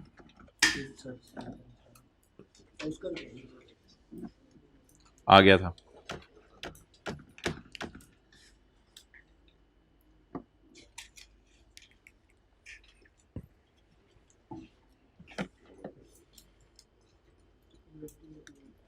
On January 15, motor dealer acquires vehicle of a particular model from manufacturer. ये बंदा खुद कौन है? डीलर है। जेल रोड वाले डीलर ने कहां से गाड़ी एक्वायर की थी? बाहर से इंपोर्ट की थी। इसने किससे ली है? मैन्युफैक्चरर से। कितने की? 21,000 की। At a 20% discount on the recommended retail price of 26,250। Now try to understand what is going on. Oh guys, try to understand what is going on.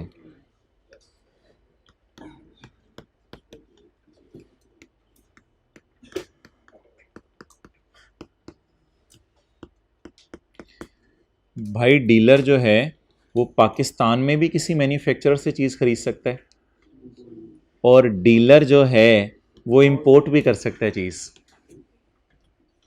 Dealer cheese import भी कर सकता है। आपने जेल रोड के ऊपर एक car showroom बनाया, ठीक है? आपने कार शोरूम बनाया, ये इसका ग्राउंड फ्लोर है। अब आपने क्या किया? आपने यहां पर इंपोर्ट करके पजारोज खड़ी कर दी, ठीक है? इस पजारो की कॉस्ट होगी करोड़। कोई बंदा पैसे लेके आएगा, आप उसे 1,05,00,000 की बेच देंगे। ये आपका सेलिंग प्रॉफिट है, इंटरेस्ट इनकम नहीं है, ये आपका सेलिंग प्रॉफिट है। एक बंदा वो मेरे जैसा इनके पास गया, उसने कहा भाईजान इन गाड़ियों को छोड़ो, मुझे तो होंडा चाहिए। तो मुझे तो होंडा चाहिए। तो यार वो तो इसने कहा भाईजान फिर बेसमेंट में आ जाए, आप बेसमेंट में आ जाएं, उधर होंडा भी खड़ी है, कोई मसला नहीं यार, आप आए से हर किस्म की वैरायटी मौजूद है हमारे पास। तो उधर होंडा कार्स भी खड़ी हैं। तो अच्छा, अब मुझे ये ज़रा चीज़ बताएं, कभी आपने सुना है कि डीलर से नई गाड़ी मिल रही हो? डीलर से नई गाड़ी, मैं उस वक्त क्या सोचूंगा? मैं कहूँगा पागल है, मैं होंडा से जाके गाड़ी ले लेता हूँ। वो कहेगा सर आप आए तो सही, आप आए तो सही, मैं भी आपको नई गाड़ी दे रहा हूँ। तो भाईजान आप ये बात सुने, दुनिया में क्या होता है, डीलर पता है क्या कहते हैं? डीलर होंडा से जाके 0 मीटर गाड़ियां खरीद के ला के रख लेते हैं, क्योंकि होंडा डिलीवरी टाइम बढ़ा देता है 2-2 3-3 महीने का। तो डीलर्स के पास करोड़ों रुपया होता है, अरबों रुपया होता है। तो डीलर 3-4 ब्रांड न्यू गाड़ियां अपने शोरूम पे लाके रख लेते हैं। अब मुझे यह बताएं, अगर आप होंडा के पास जाके गाड़ी खरीदते हैं, सिंपल, डीलर होंडा के पास जाएगा, होंडा को जाके क्या कहेगा कि आप मुझे नई गाड़ी दे दो। अब होंडा से जब नई गाड़ी लेगा डीलर, तो सोचने की बात है, वो गाड़ी जो होंडा बेच रही होगी 45 लाख की, डीलर को 45 लाख पे देगी कि डीलर आगे कस्टमर को 45 ऑन छॉन जो मार्केट में होते हैं उसको छोड़ के बात करें, वो हमारे स्कोप में नहीं है। अच्छा, डीलर मुझे बताएं, डीलर होंडा के पास जाएगा और होंडा को जाके कहेगा 45 लाख की आप गाड़ी आम लोगों को बेच रहे हैं, तो बताएं मुझे कितने की बेचेंगे? होंडा कहेगा कितनी खरीदनी है? ये डीलर कहेगा मैंने 6 गाड़ियां खरीदनी है। होंडा कहेगा 45 लाख वाली आपको मैं 43 लाख में दे देता हूं, क्योंकि आपने अपना भी कुछ रखना है। तो भाईजान, डीलर जब जाते हैं ना मैन्युफैक्चरर के पास, तो मैन्युफैक्चरर अगर कस्टमर को, सुन रहे हैं मेरी बातें, होंडा अगर आम लोगों को खुद होंडा के दफ्तर से गाड़ी बेच रहे तो 45 लाख की बेचेगा, और अगर होंडा डीलर को गाड़ी बेच रहे कि डीलर आगे कस्टमर को बेच रहे तो डीलर भी 45 लाख की बेचेगा। वो कस्टमर पागल है महंगी खरीदे, डीलर भी 45 लाख की बेचेगा। मेरा सवाल है, डीलर की कॉस्ट क्या होगी और डीलर की फेयर क्या होगी? डीलर पता है क्या कहेगा? डीलर जाके होंडा को कहेगा मैंने डीलिंग करनी है, मैंने सिर्फ बाइंग नहीं करनी।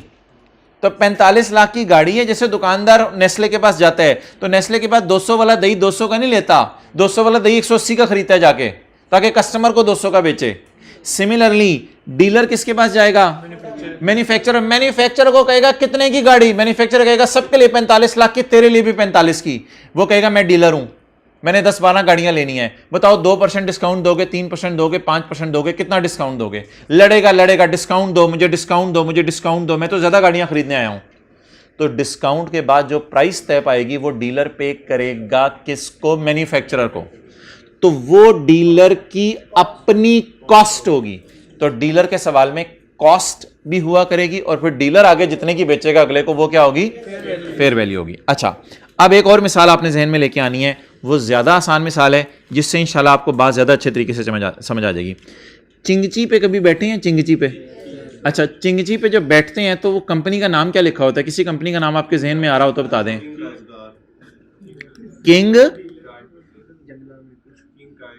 किंग काय। तो ये कह रहे हैं किंग काय कंपनी का नाम है। अब किंग काय कंपनी है जो क्या बनाती है? चिंगची बनाती है। अब किंग काय कंपनी का जो चिंगची है वो मैं कहता हूं बाजार में 50,000 का है, लेकिन जो किंग काय के चिंगची हैं वो तो आपको हर सड़क पे मिल रहे हैं। डीलरशिप्स ने डीलर्स ली हुई है, डीलरशिप ने डीलर्स भी ली है। जगह जगह पे दुकानों पे, हर जगह पे आप चले जाएं, जैसे साइकिलों की दुकानें, वैसे ही आपको अगर थोड़ा सा मार्केट में फिर के देखें चिंगची की दुकानें मिल जाएंगी। तो ये चिंगची की दुकानें किंग काय की हैं या किंग काय से किसी ने खरीद के रखे हुए हैं? तो किंग काय खुद तो 50,000 का बेचते हैं बाजार में, लेकिन जब डीलर इसके पास जाते होंगे जो हर सड़क के ऊपर जो है वो खोल के बैठे हुए हैं दुकानें, और ये लोग कहते हैं चिंगची हमारे से किस्तों पे ले लो, तो जरा सोचें, ये जो सड़क पे दुकान खोल के बैठा हुआ है, ये जो सड़क पे, ये तो मैन्युफैक्चरर है किंग काय, मैन्युफैक्चरर है किंग काय। अब किंग काय के पास एक बंदा जाएगा डीलर, जिसने सड़क के ऊपर चौक पे दुकान खोली हुई है, वो जाएगा और इसको जाके कहेगा 50,000 का चिंगची है, बोल मुझे कितने का लगाएगा? मैंने 15 खरीदने हैं। वो कहेगा तुझे 50,000 है, 10% डिस्काउंट दे देता हूं, 5,000, 45,000 का तुझे लगाता हूं। अब ये 45,000 डीलर की हो जाएगी कॉस्ट। कोई बंदा अगर इससे कैश पे लेने आएगा तो उसको 50,000 का दे देगा, और अगर कोई बंदा किस्तें बनवाएगा तो फिर जीआई 60,000 कर देगा। तो तीन तो चीजें चाहिए होती हैं डीलर के सवाल में। तो आज मैंने आपको बताया है कि डीलर लोकल बाइंग भी कर सकता है, डीलर लोकल बाइंग भी कर सकता है। तो बता दें, मैन्युफैक्चरर के पास अगर आप जाएं चिंगची कितने का मिलेगा? 50,000 पे, लेकिन मैन्युफैक्चरर का दफ्तर बड़ी दूर होता है, डीलर्स ने सड़कों पे दुकानें खोली होती हैं। आपने कहा मेरी गली के अंदर एक दुकान है, आप उसके पास गए, उसने तो सस्ता खरीदा होगा ना। तो डीलर फेयर वैल्यूज पे डिस्काउंट लेता है किससे? लोकल मैन्युफैक्चरर से। लोकल मैन्युफैक्चरर से डिस्काउंट लेता है और डिस्काउंट लेके चीज सस्ती करके बेच देता है। अब हमें सवाल में अगर इस बंदे का सवाल आ जाए तो हमें 3 चीजें चाहिए होंगी पेपर में। हमें पेपर में अगर इस बंदे का सवाल आ जाए तो कितनी चीजें चाहिए होंगी? 3। नंबर 1, इसकी कॉस्ट के साथ कभी कभी आई कैप एक गड़बड़ करेगा। The fair value of the rickshaw is 50, however he has bought it at 5% discount, तो ये इंटरेस्ट रेट नहीं होगा लीज वाला, ये इसकी कॉस्ट निकालने के लिए डेटा आपको दे रहा होगा। तो ये 45,000 में खरीदेगा, 50,000 में आम लोगों को बेचेगा, और जो बंदा कहेगा मेरे पास पैसे नहीं है उसे कहेगा किस्तें बनवा लो। डन। मैन्युफैक्चरर के लिए फेयर वैल्यू 50,000 है और मैन्युफैक्चरर की कॉस्ट होगी 38,000। मैन्युफैक्चरर्स को बहुत ज्यादा बचता है, मैन्युफैक्चर टेक्स्ट छोड़ो, मैन्युफैक्चरर की कॉस्ट होगी 28,000, बहुत कम होती है, क्योंकि मैन्युफैक्चरर ने तो अच्छा खासा प्रॉफिट कमाना होता है ना। अब अगर ये चिंगची आपके जहन में है तो क्लास के बाद आपने जाके बैठना नहीं है, बस क्वेश्चन 9 पढ़ना है आपने। ऑन 1 जनवरी 15, कई दफा चिंगची का अगला टायर ऊपर पहुंचा होता है, कस्टमर नीचे पहुंचा होता है। ऑन 1 जनवरी 15 अब मोटर डीलर सड़क पे चिंगची की दुकान जहन में ले आए, वो मोटर डीलर है। अभी तो क्या कर रहे हैं, क्या चिंगची की डीलिंग कर रहा हूं। एक्वायर चिंगचियां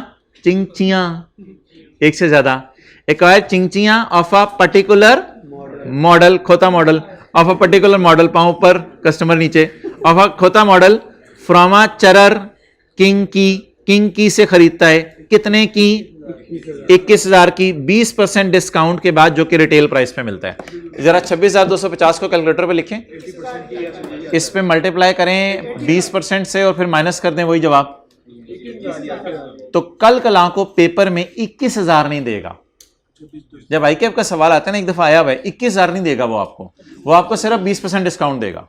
तो इसलिए 21,000 कैसे निकलाए, इसको प्लीज जो है वो मैं लिख रहा हूं आपके सामने, 26,250 माइनस 20% ऑफ 26,250 इंटू 80% भी कर सकते हैं, इज इक्वल टू।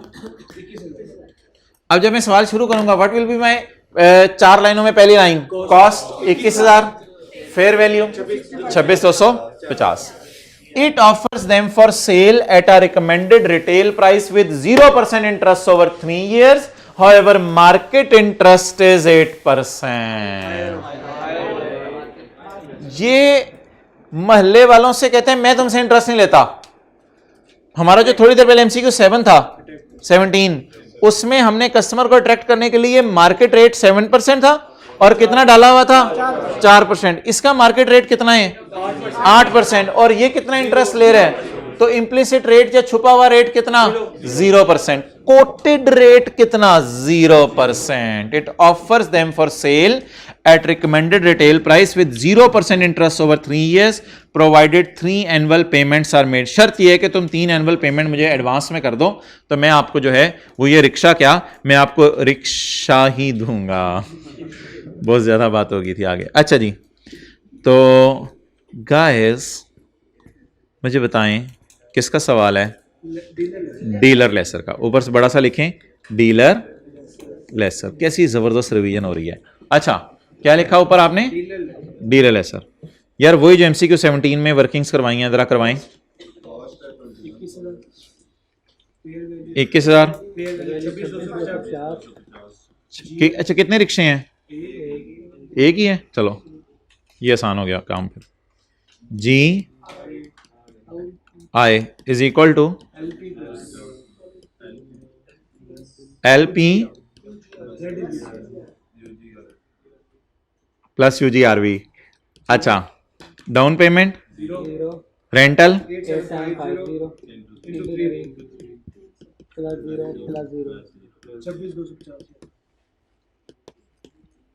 26,250। एकदम मजा आ रहा है, रिवीजन हो रही है। 26,250। अब जी एन, अब नहीं भूलेंगे हम, PV of plus PV of UGRV। आए 8750, एक दफा आए एडवांस में, ये पहला 8750 है चाचू, प्लस 8750 इंटू, यार हाथ हो गई यार, ये देखें, ये देखें, ये देखें, ये देखें, ये चाचू ने करवाना था लाल। अच्छा, 8750 into 1 minus 1 point raise to power minus 2 divided by 0.08 जमा पीवी ऑफ UGRV 0। NI 24 चलें पहली जनरल एंट्री कर दें, जल्दी करें। डीलर मैन्युफैक्चरर लेसर में पहली जनरल एंट्री कर दें। लीज रिसीवेबल NI पे, cost of sale cost minus PV of UGRV पे, और sale lower of fair value और पीवी ऑफ LP पे, और इन्वेंट्री कॉस्ट पे।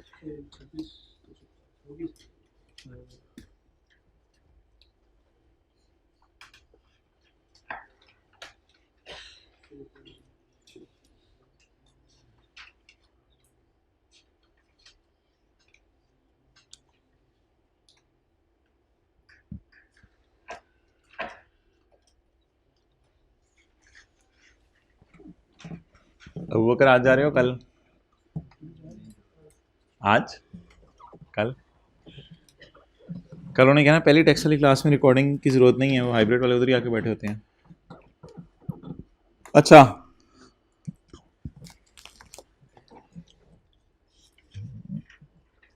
जी भाईजान, लीज रिसीवेबल किस पे कितना? 24354 ये NI है, और cost of sale cost minus PV of UGRV, cost ही होगी। सेल फेयर वैल्यू कितनी है? 2625 और स्काई ब्लू में 26250 या PV of LP 24 lower 24354 inventory 21,000।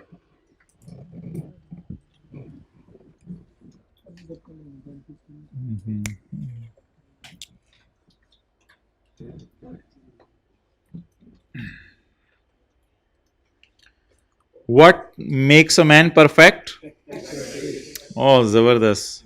You people are really already awesome. What is saying? What is trying to say? Oh man. Na yaar.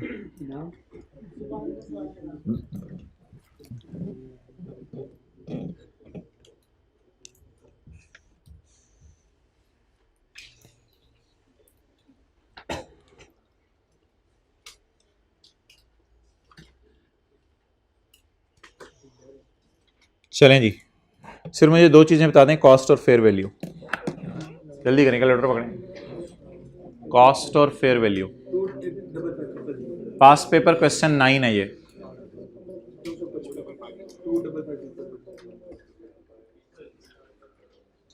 एक ही है, इसको 12 मल्टीप्लाई कर दें 30। कुकड़ की आवाज़ आई है, कुकड़ की आई थी ना, या कुकड़ी की?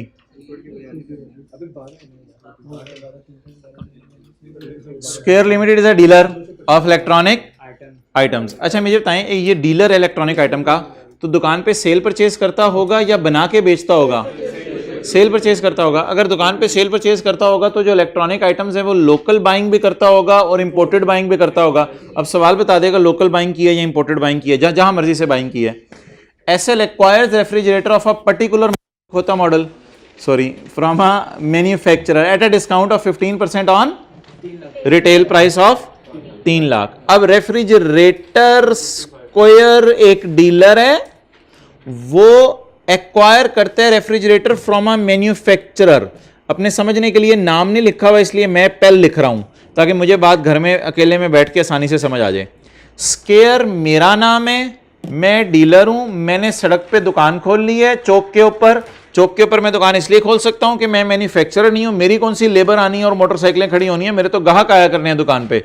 तो स्केयर लिमिटेड एक डीलर है, स्केयर लिमिटेड ने रेफ्रिजरेटर खरीदा है, पेल के पास जाके पेल से कहा अपनी रिटेल प्राइस पे मुझे ना दही, मैंने आगे भी बेचना है। जो लोग पेल से खरीदते हैं वो तो 3 लाख का खरीद लेते हैं, लेकिन मैंने पेल को कहा मुझे अच्छे खासे चाहिए तो पेल मुझे जरा 3 लाख से डिस्काउंट करके दे दो। तो 3 लाख तो फेयर वैल्यू हो जाएगी और कॉस्ट क्या होगी? 3 लाख इंटू 85%, 2 लाख। अब किसने किससे रेफ्रिजरेटर खरीद लिए? पहल से। अब स्केयर ने ढूंढनी है मुर्गी यानी लेसी, स्केयर ने लेसी ढूंढना है। ऑन यकम जनवरी square sold refrigerator to hotel, जारी बात है होटल वालों को ज्यादा रेफ्रिजरेटर चाहिए होंगे ना। Square sold 12 refrigerator two cube hotel at a retail price on lease, इसका मतलब है डीलर लेसर का सवाल है, लीज पर बेचे हैं और ये खुद क्या है, डीलर। डीलर ने ऑन लीज चीजें बेची हैं, यहां से पता चलता है पेपर में सिंपल लेसर नहीं है। डीलर ने लीज पे चीजें बेची हैं। डीलर भी हो सकता है, लफ्ज ट्रेडर भी हो सकता है, होलसेलर भी हो सकता है, बस ये मानी पाया जाए कि खरीद के बेच रहा है, चीजें खरीद के बेच रहा है। तो आप बता दें जी फेयर वैल्यू क्या है और कॉस्ट क्या है। अच्छा जी, कितने रेफ्रिजरेटर हैं, 12,000, अब 300 कर दें, 3600, 3600 इंटू 85% या माइनस 15% ऑफ 3600,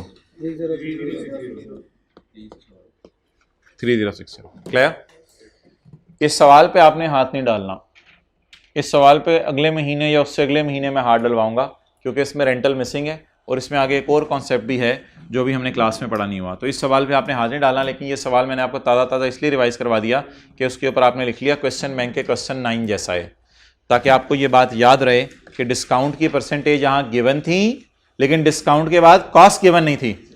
उधर 21,000 भी गिवन था, 2650 भी गिवन था, इधर सिर्फ हमें कॉस्ट गिवन है, fair value given, sorry fair value given है, कॉस्ट गिवन नहीं है। ओके जी, मिसिंग रेंटल।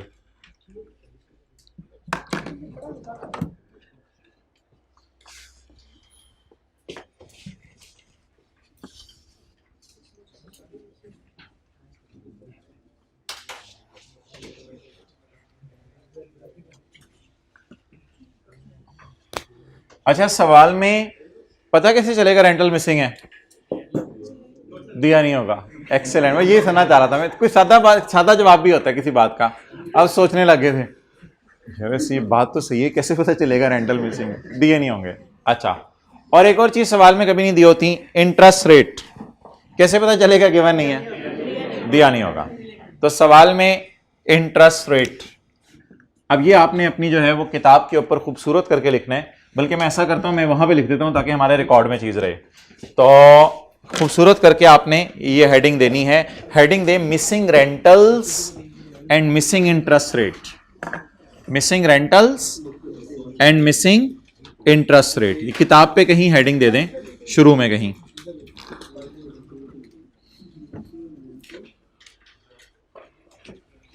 मिसिंग रेंटल्स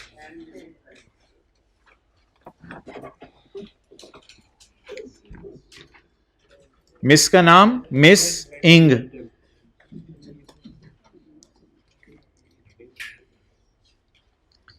क्या मसला है। अच्छा अच्छा,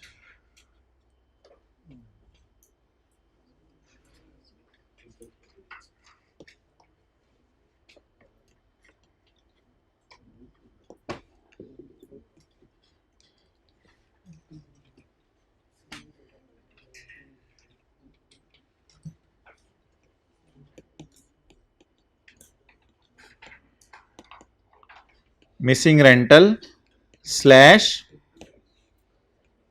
इंटरेस्ट रेट। इफ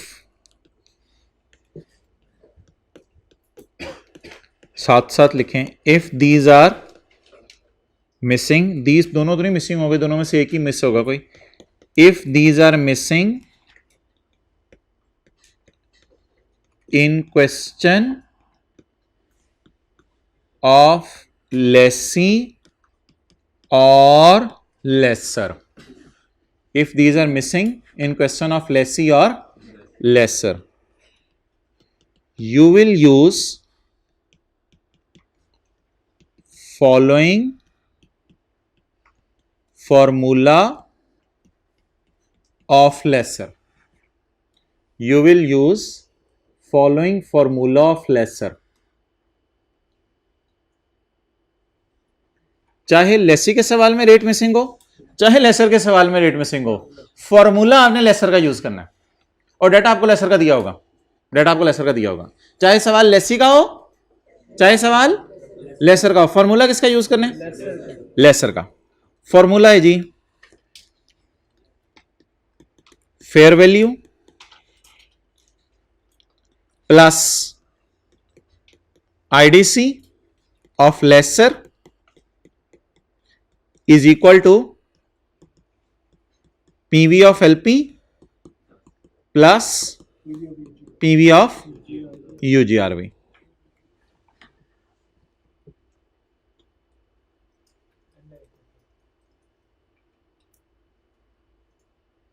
ये फॉर्मूला हमने पहले कहां पढ़ा हुआ है?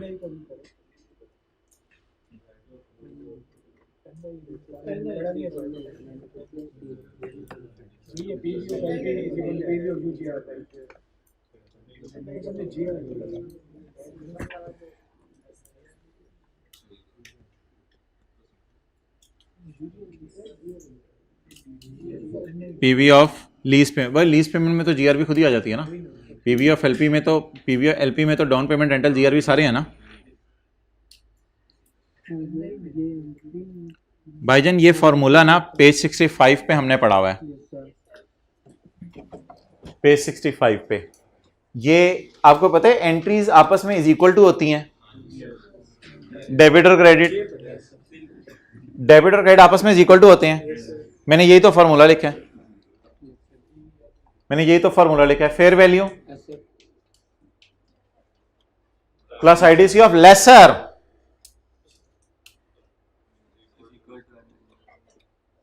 Is equal to NI. NI क्या होती है? तो भाईजान ये फॉर्मूला असल में, ये जो फाइनेंस लीज का लेसर का पहली जनरल एंट्री है ना, वो ये है। और मजे की बात सुने, ये दोनों आउटफ्लोज होते हैं, ये इनफ्लो होता है। देखा नहीं आपने इधर? ये आउटफ्लोज होते हैं, ये इनफ्लो होता है। क्या मतलब? बाजार से लेसर एसेट खरीदता है, लॉयर को एसेट, सॉरी लॉयर को पैसे देता है। जो अगर लेसर दे, लेसी दे तो फिर नहीं, फिर नहीं, फिर नहीं। लेसर वाले पैसे आपने इधर डालने होते हैं, लेसर वाले पैसे। लेसी वाले पैसे तो लेसी के उसमें डालेंगे, इधर लेसर को जो पैसे, लेसर जो पैसे देते हैं उसको, लॉयर को, वो डालने होते हैं आपने। आईडीसी ऑफ लेसर कहते हैं इसे, आईडीसी ऑफ लेसर। और ये बराबर किसके आ जाती है? एनआई के। एनआई क्या होती है? NI NI NI NI NI NI NI NI NI NI NI होती है PV of LP plus PV of UGRV. जी है ना ये तो, PV of LP plus PV of UGRV. तो मोहतरम, ये जो फाइनेंस लीज की पहली वाली एंट्री थी ना, ये फॉर्मूला है, ये फॉर्मूला है। अब फॉर्मूला आपने जो है वो फॉर्मूला कोई फीसा गोरस फॉर्मूला नहीं है, बड़ा आसान सा फॉर्मूला है, इसको याद कर लें। और इसमें आउटफ्लो और इनफ्लोज को जरा बताएं, आउटफ्लोज क्या है और इनफ्लोज क्या है? ये पैसे भी लेसर की जेब से जाएंगे, बाजार से एसेट खरीदेगा। ये पैसे भी लेसर की जेब से जाएंगे, बाजार से एसेट खरीदेगा। ये पैसे लेसर की जेब में आएंगे लेसी से और बाजार से। क्लियर हो गया? और अगली बात वो बड़ी इंपॉर्टेंट है, वो ये, हाँ तो सवाल पूछ ले पहले। If there are missing, if these are missing in question of lessee or lesser, you will use formula of manufacturer dealer में ना एक थोड़ी सी तफसील है। मैन्युफैक्चरर डीलर लेसर में मैंने आपको कल नोट डलवाना था कि आईडीसी उसकी सेलिंग एक्सपेंस में जाती है, इसलिए इस फिगर को जीरो लेंगे, लेकिन वो कल वाला मैं अभी नहीं पढ़ाना चाह रहा। ठीक है?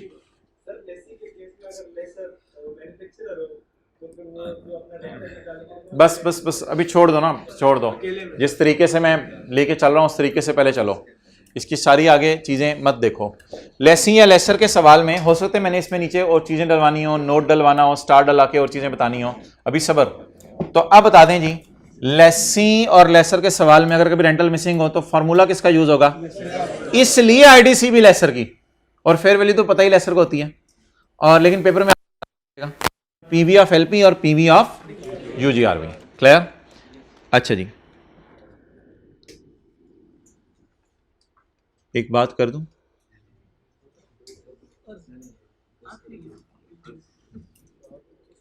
चलें वो नोट में डलवा दूंगा, इसके नोट में डलवा दूंगा। हाँ मैं बता रहा था outflows is equal to inflow. अच्छा पागल है लेसर कि 50,000 के 10,000 का एसर खरीदा, 3,000 की आईडीसी पे की, 13,000 और इधर इज इक्वल टू 13,000 ही ले ले, ये प्रेजेंट वैल्यू है भाई कह रहा है, इसमें इंटरेस्ट शामिल नहीं है, उसके अलावा भी लेगा ना पैसे। ओके अब आप निकालें जी प्रैक्टिस का क्वेश्चन, क्वेश्चन नंबर 27 और उसमें जो रेंटल निकाल दें कितने आ रहे हैं, missing rental. Question 27 page number 75।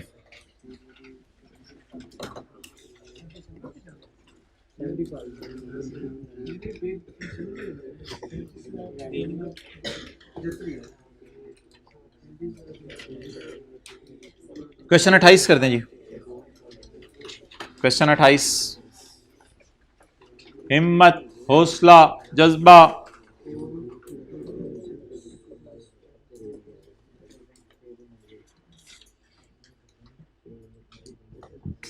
Calculate the annual rentals to be paid.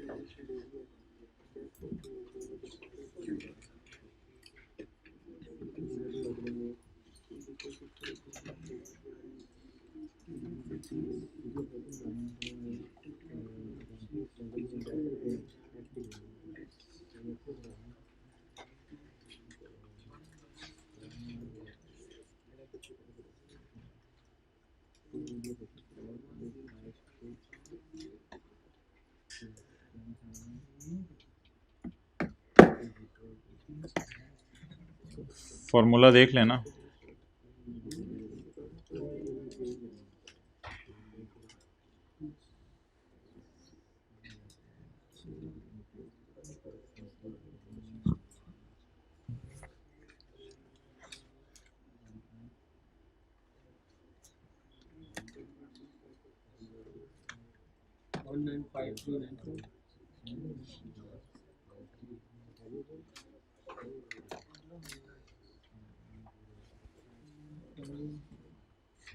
Question 28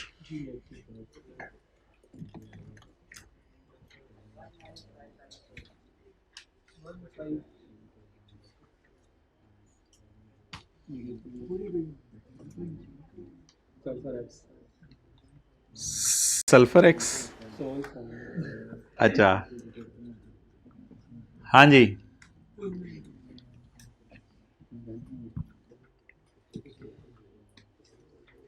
ji fair value 4,555, outflow outflow, rental inflow और 10,000 भी इनफ्लो, 4,556 और 10,000,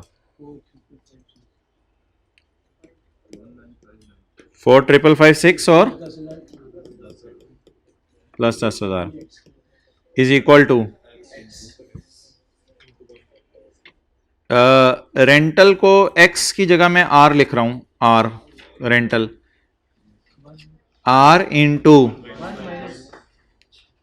जी कितने अरसे की लीज है, 3 साल की, सालाना दिया हुआ है 10.65% और यूजीआरवी 10,000 है, यूजीआरवी को देख लेंगे।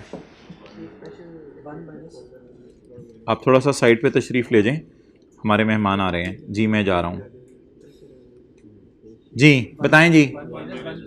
1 minus 1.1065 raise to power -3 divided by 0.1065 plus 10,000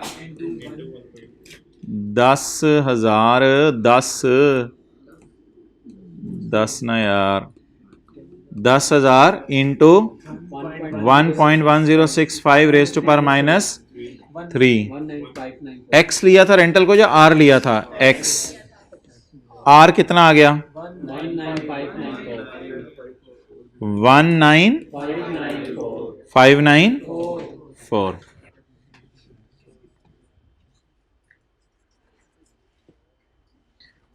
अब बता दें जीआई क्या है, जीआई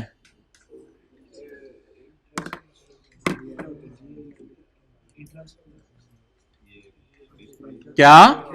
एक मिनट है, बोलो बोलो मैं डियर, 19,594 बोलो क्या पूछ रहे हो? पूछ नहीं रहा। अच्छा यार, आप खुदा के लिए अब रेंटल निकल आए। अच्छा यार वैसे अखीर है, आपने क्या करना है, मैं रेंटल पूछ रहा हूं, आप अब इस सवाल में भी जीआई पूछ रहे हैं सर, तो यार इधर भाईजान मोटे हो गए हो तुसी, आप इधर 19594 लिख लें बस। अब अगर मैं आपसे जीआई पूछूं और आप जीआई ना बताएं तो फिर आप क्लास से जाएं। तो आप जीआई बता दें, GI is equal to down payment 0, rental 19594 into 3 plus GRV 0 plus UGRV 10,000, तो जीआई आ जाएगी। अब तो रेंटल लिख लें यहां पे, तो फिर आप सवाल पढ़ेंगे फिर तो आपको कुछ भी फील नहीं होगा, बल्कि फील हो भी रहा होगा तो फील होना बंद हो जाएगा, फिर तो आपको कुछ फील नहीं होगा। क्लियर हो गया? So that was so easy. So guys, can you please try question 29, quarterly rental? Can you calculate the quarterly rental? 8% है, 8 Just give it a try with your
भाई क्वार्टरली रेंटल निकालने का आसान तरीका है कि रेट को क्वार्टरली कर लें, रेट को क्वार्टरली कर लें तो रेंटल खुद ही क्वार्टरली निकलेंगे, आपको कोई अलग से मेहनत नहीं करनी पड़ेगी।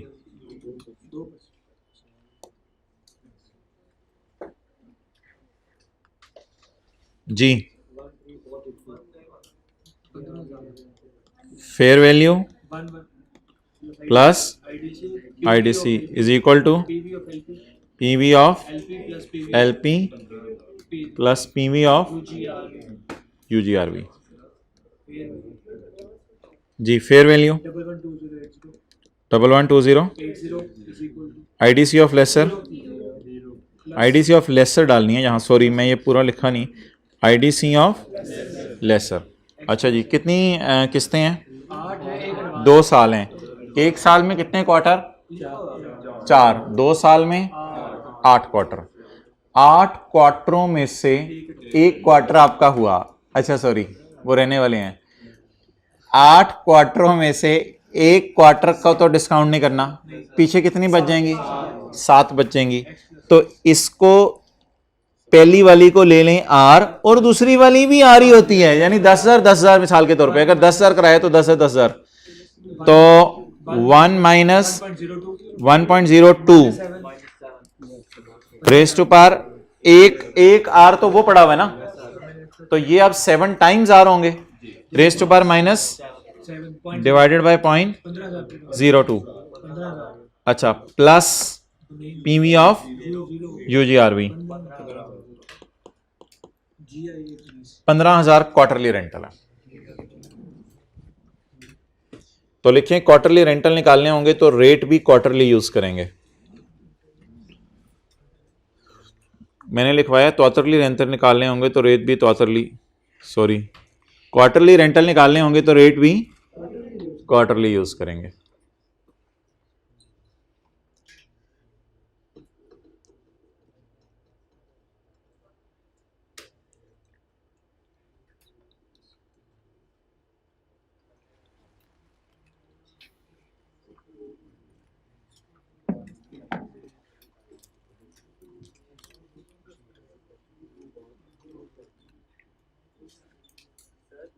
जी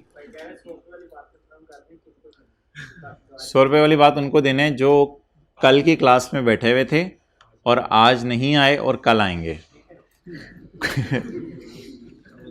चलें जी, क्वेश्चन 26 करें, बस जल्दी जल्दी ख़त्म कर दें, जान ले लें इसकी। आज तो बहुत मज़ा आ रहा। Mission accomplished Abdullah.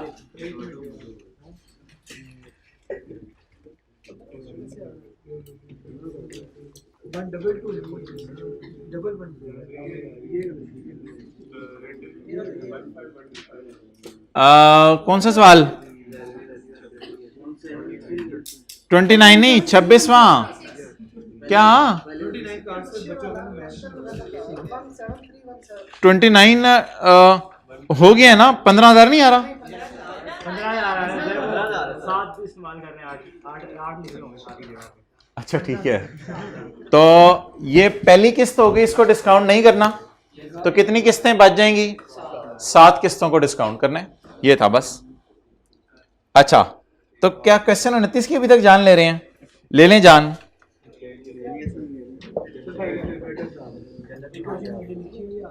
अच्छा अच्छा, ये तो फिर और ज्यादा बड़ा पड़ जाएगा। क्वेश्चन 26 कर दें जी। क्वेश्चन 26।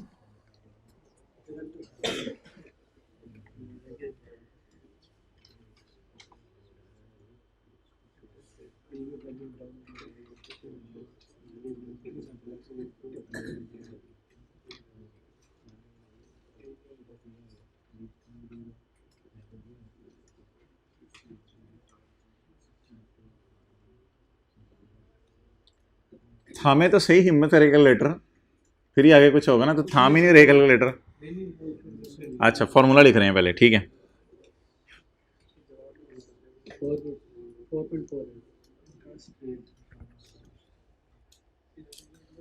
ये दिखाना कैलकुलेटर, नहीं ये वाला जरा।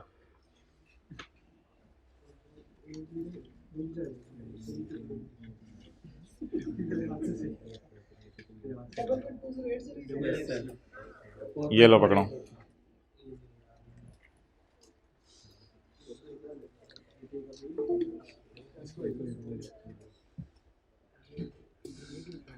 प्रोजेक्टर मैंने खुद बंद किया, मैंने जरा व्हाट्सएप इस्तेमाल करना है।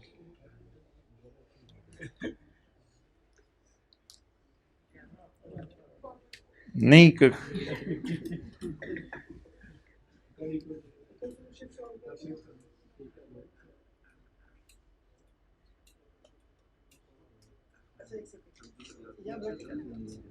भाईजान, ये इंटरेस्ट रेट निकालना सिखाएं साथ वालों को। मैंने नहीं कहा था छुट्टी करें, घर बैठ के अकेले लगे हुए हैं, अब कैलकुलेटर इस्तेमाल नहीं करना आ रहा इंटरेस्ट है नहीं। ऑनलाइन वालों को भी तो हमने इस फेवर करनी है, इंशाल्लाह कुछ करते हैं, इसका हल निकालते हैं।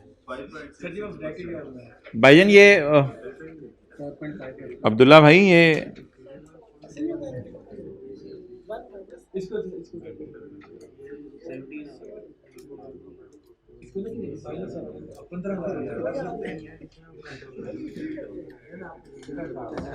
जरा पॉज कर दो यार वीडियो।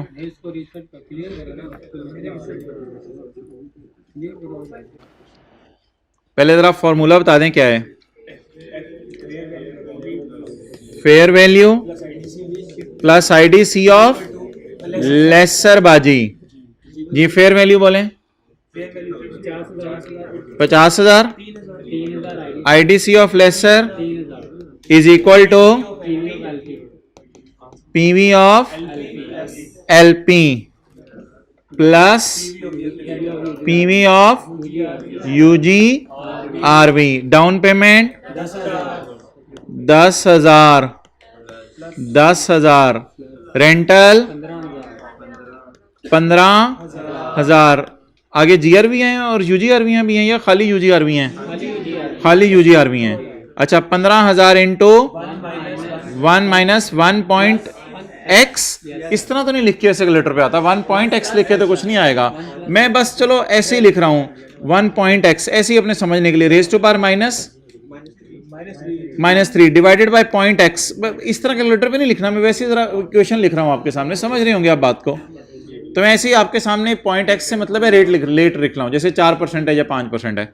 और UGRV 2000 into 1 into 1 plus 1.x raise to power -3। अब आगे फड्डा पड़ेगा कैलकुलेटर पे, इसका तो कोई मसला नहीं होना। ये 53,000 हो जाएगा, ये 10,000 उधर जाएगा तो ये 43 रह जाएगा। इस तरह आप शुरू कर देंगे, ऐसे ही है ना? yes वो 53 उधर हो जाएगा, 10 इधर चल, तो ये कितना रह जाएगा? 43 40। और उसके बाद कैलकुलेटर पे 15,000 के आगे आपने क्या लिखना है, ये असल में मैंने आपको सिखाना है। अब अब्दुल्ला आप मुझे बताएंगे 15,000 के आगे कैलकुलेटर में क्या लिखना है। ये एक बच्चा कुछ इस तरह करना चाह रहा था, सही किया इसने? अच्छा, 15,000 के लिए आप क्या करेंगे जी? सबसे पहले क्या दबाएंगे? 15,000 लिखने के बाद 15,000 लिखने के बाद सबसे पहले क्या दबाएंगे आप? एक मिनट, कोई एक बंदा हाथ खड़ा करके मुझे बता दे तरतीब से। जी भाईजान, ये दबाएंगे पहले।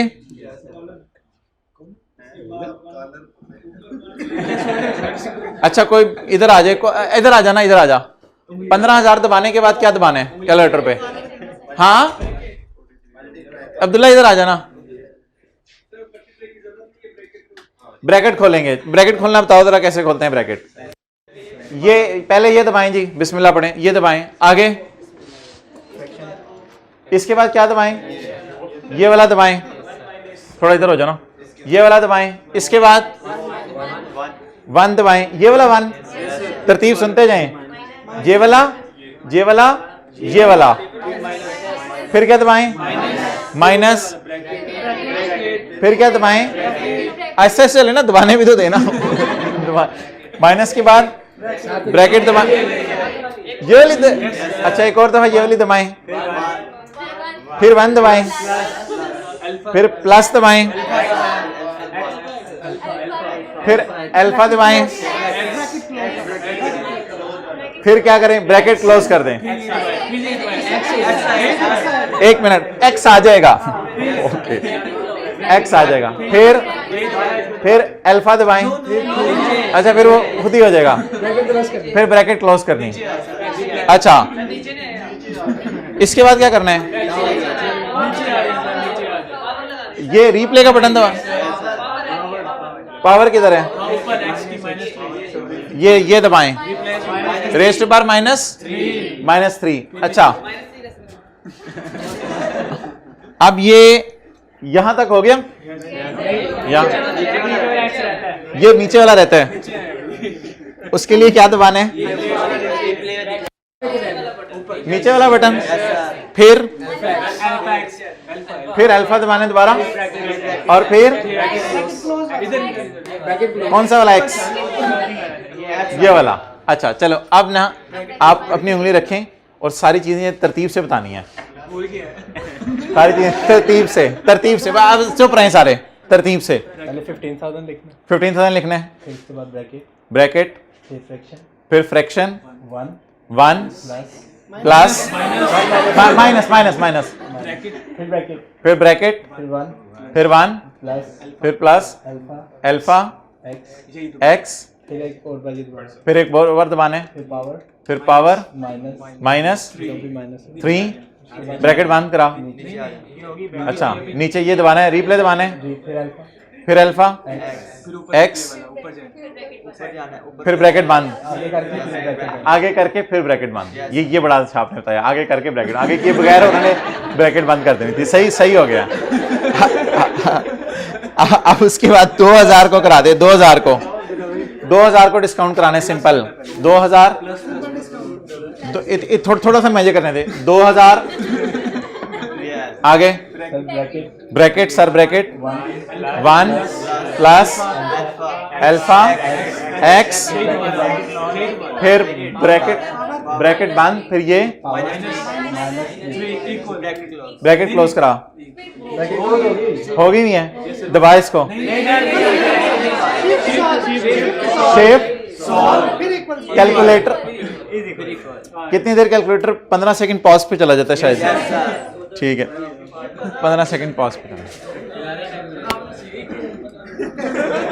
अच्छा, तो बता दें जी अब इंटरेस्ट रेट क्या निकला है? 4.54%, 4.48%। अब ये जो ऑनलाइन वाले हजरात हैं, अगर उनको समझना है तो ग्रुप में ऑब्वियसली किसी पीयर से, पीयर कौन होता है, पीर दोस्त, किसी पीयर से जो है वो समझ लीजिएगा। अब आज का जो होमवर्क है आपका, वो पास पेपर का क्वेश्चन 6 जो हमने 48 वाला किया था सुबह आते आते, ये वाला ना 48 48 48 15 वाला, सिर्फ ये सवाल आपका होमवर्क है, पास पेपर का क्वेश्चन 6, और वो जो क्वेश्चन बैंक का क्वेश्चन 9 किया था, ये होमवर्क है। तो और मुझे ये बता दें कि हमने एक मिनट हमने ये वाले क्वेश्चन करने थे लेकिन नहीं किए, ये कल करेंगे। अच्छा 37 35 11 मुझे बता दें प्रैक्टिस में कौन कौन सा किया है। 26 किए, पहले कौन सा किया था, पहले 28 किया था, फिर क्वार्टरली वाला 27 था, फिर पहले कौन सा किया था, फिर 29, फिर 26।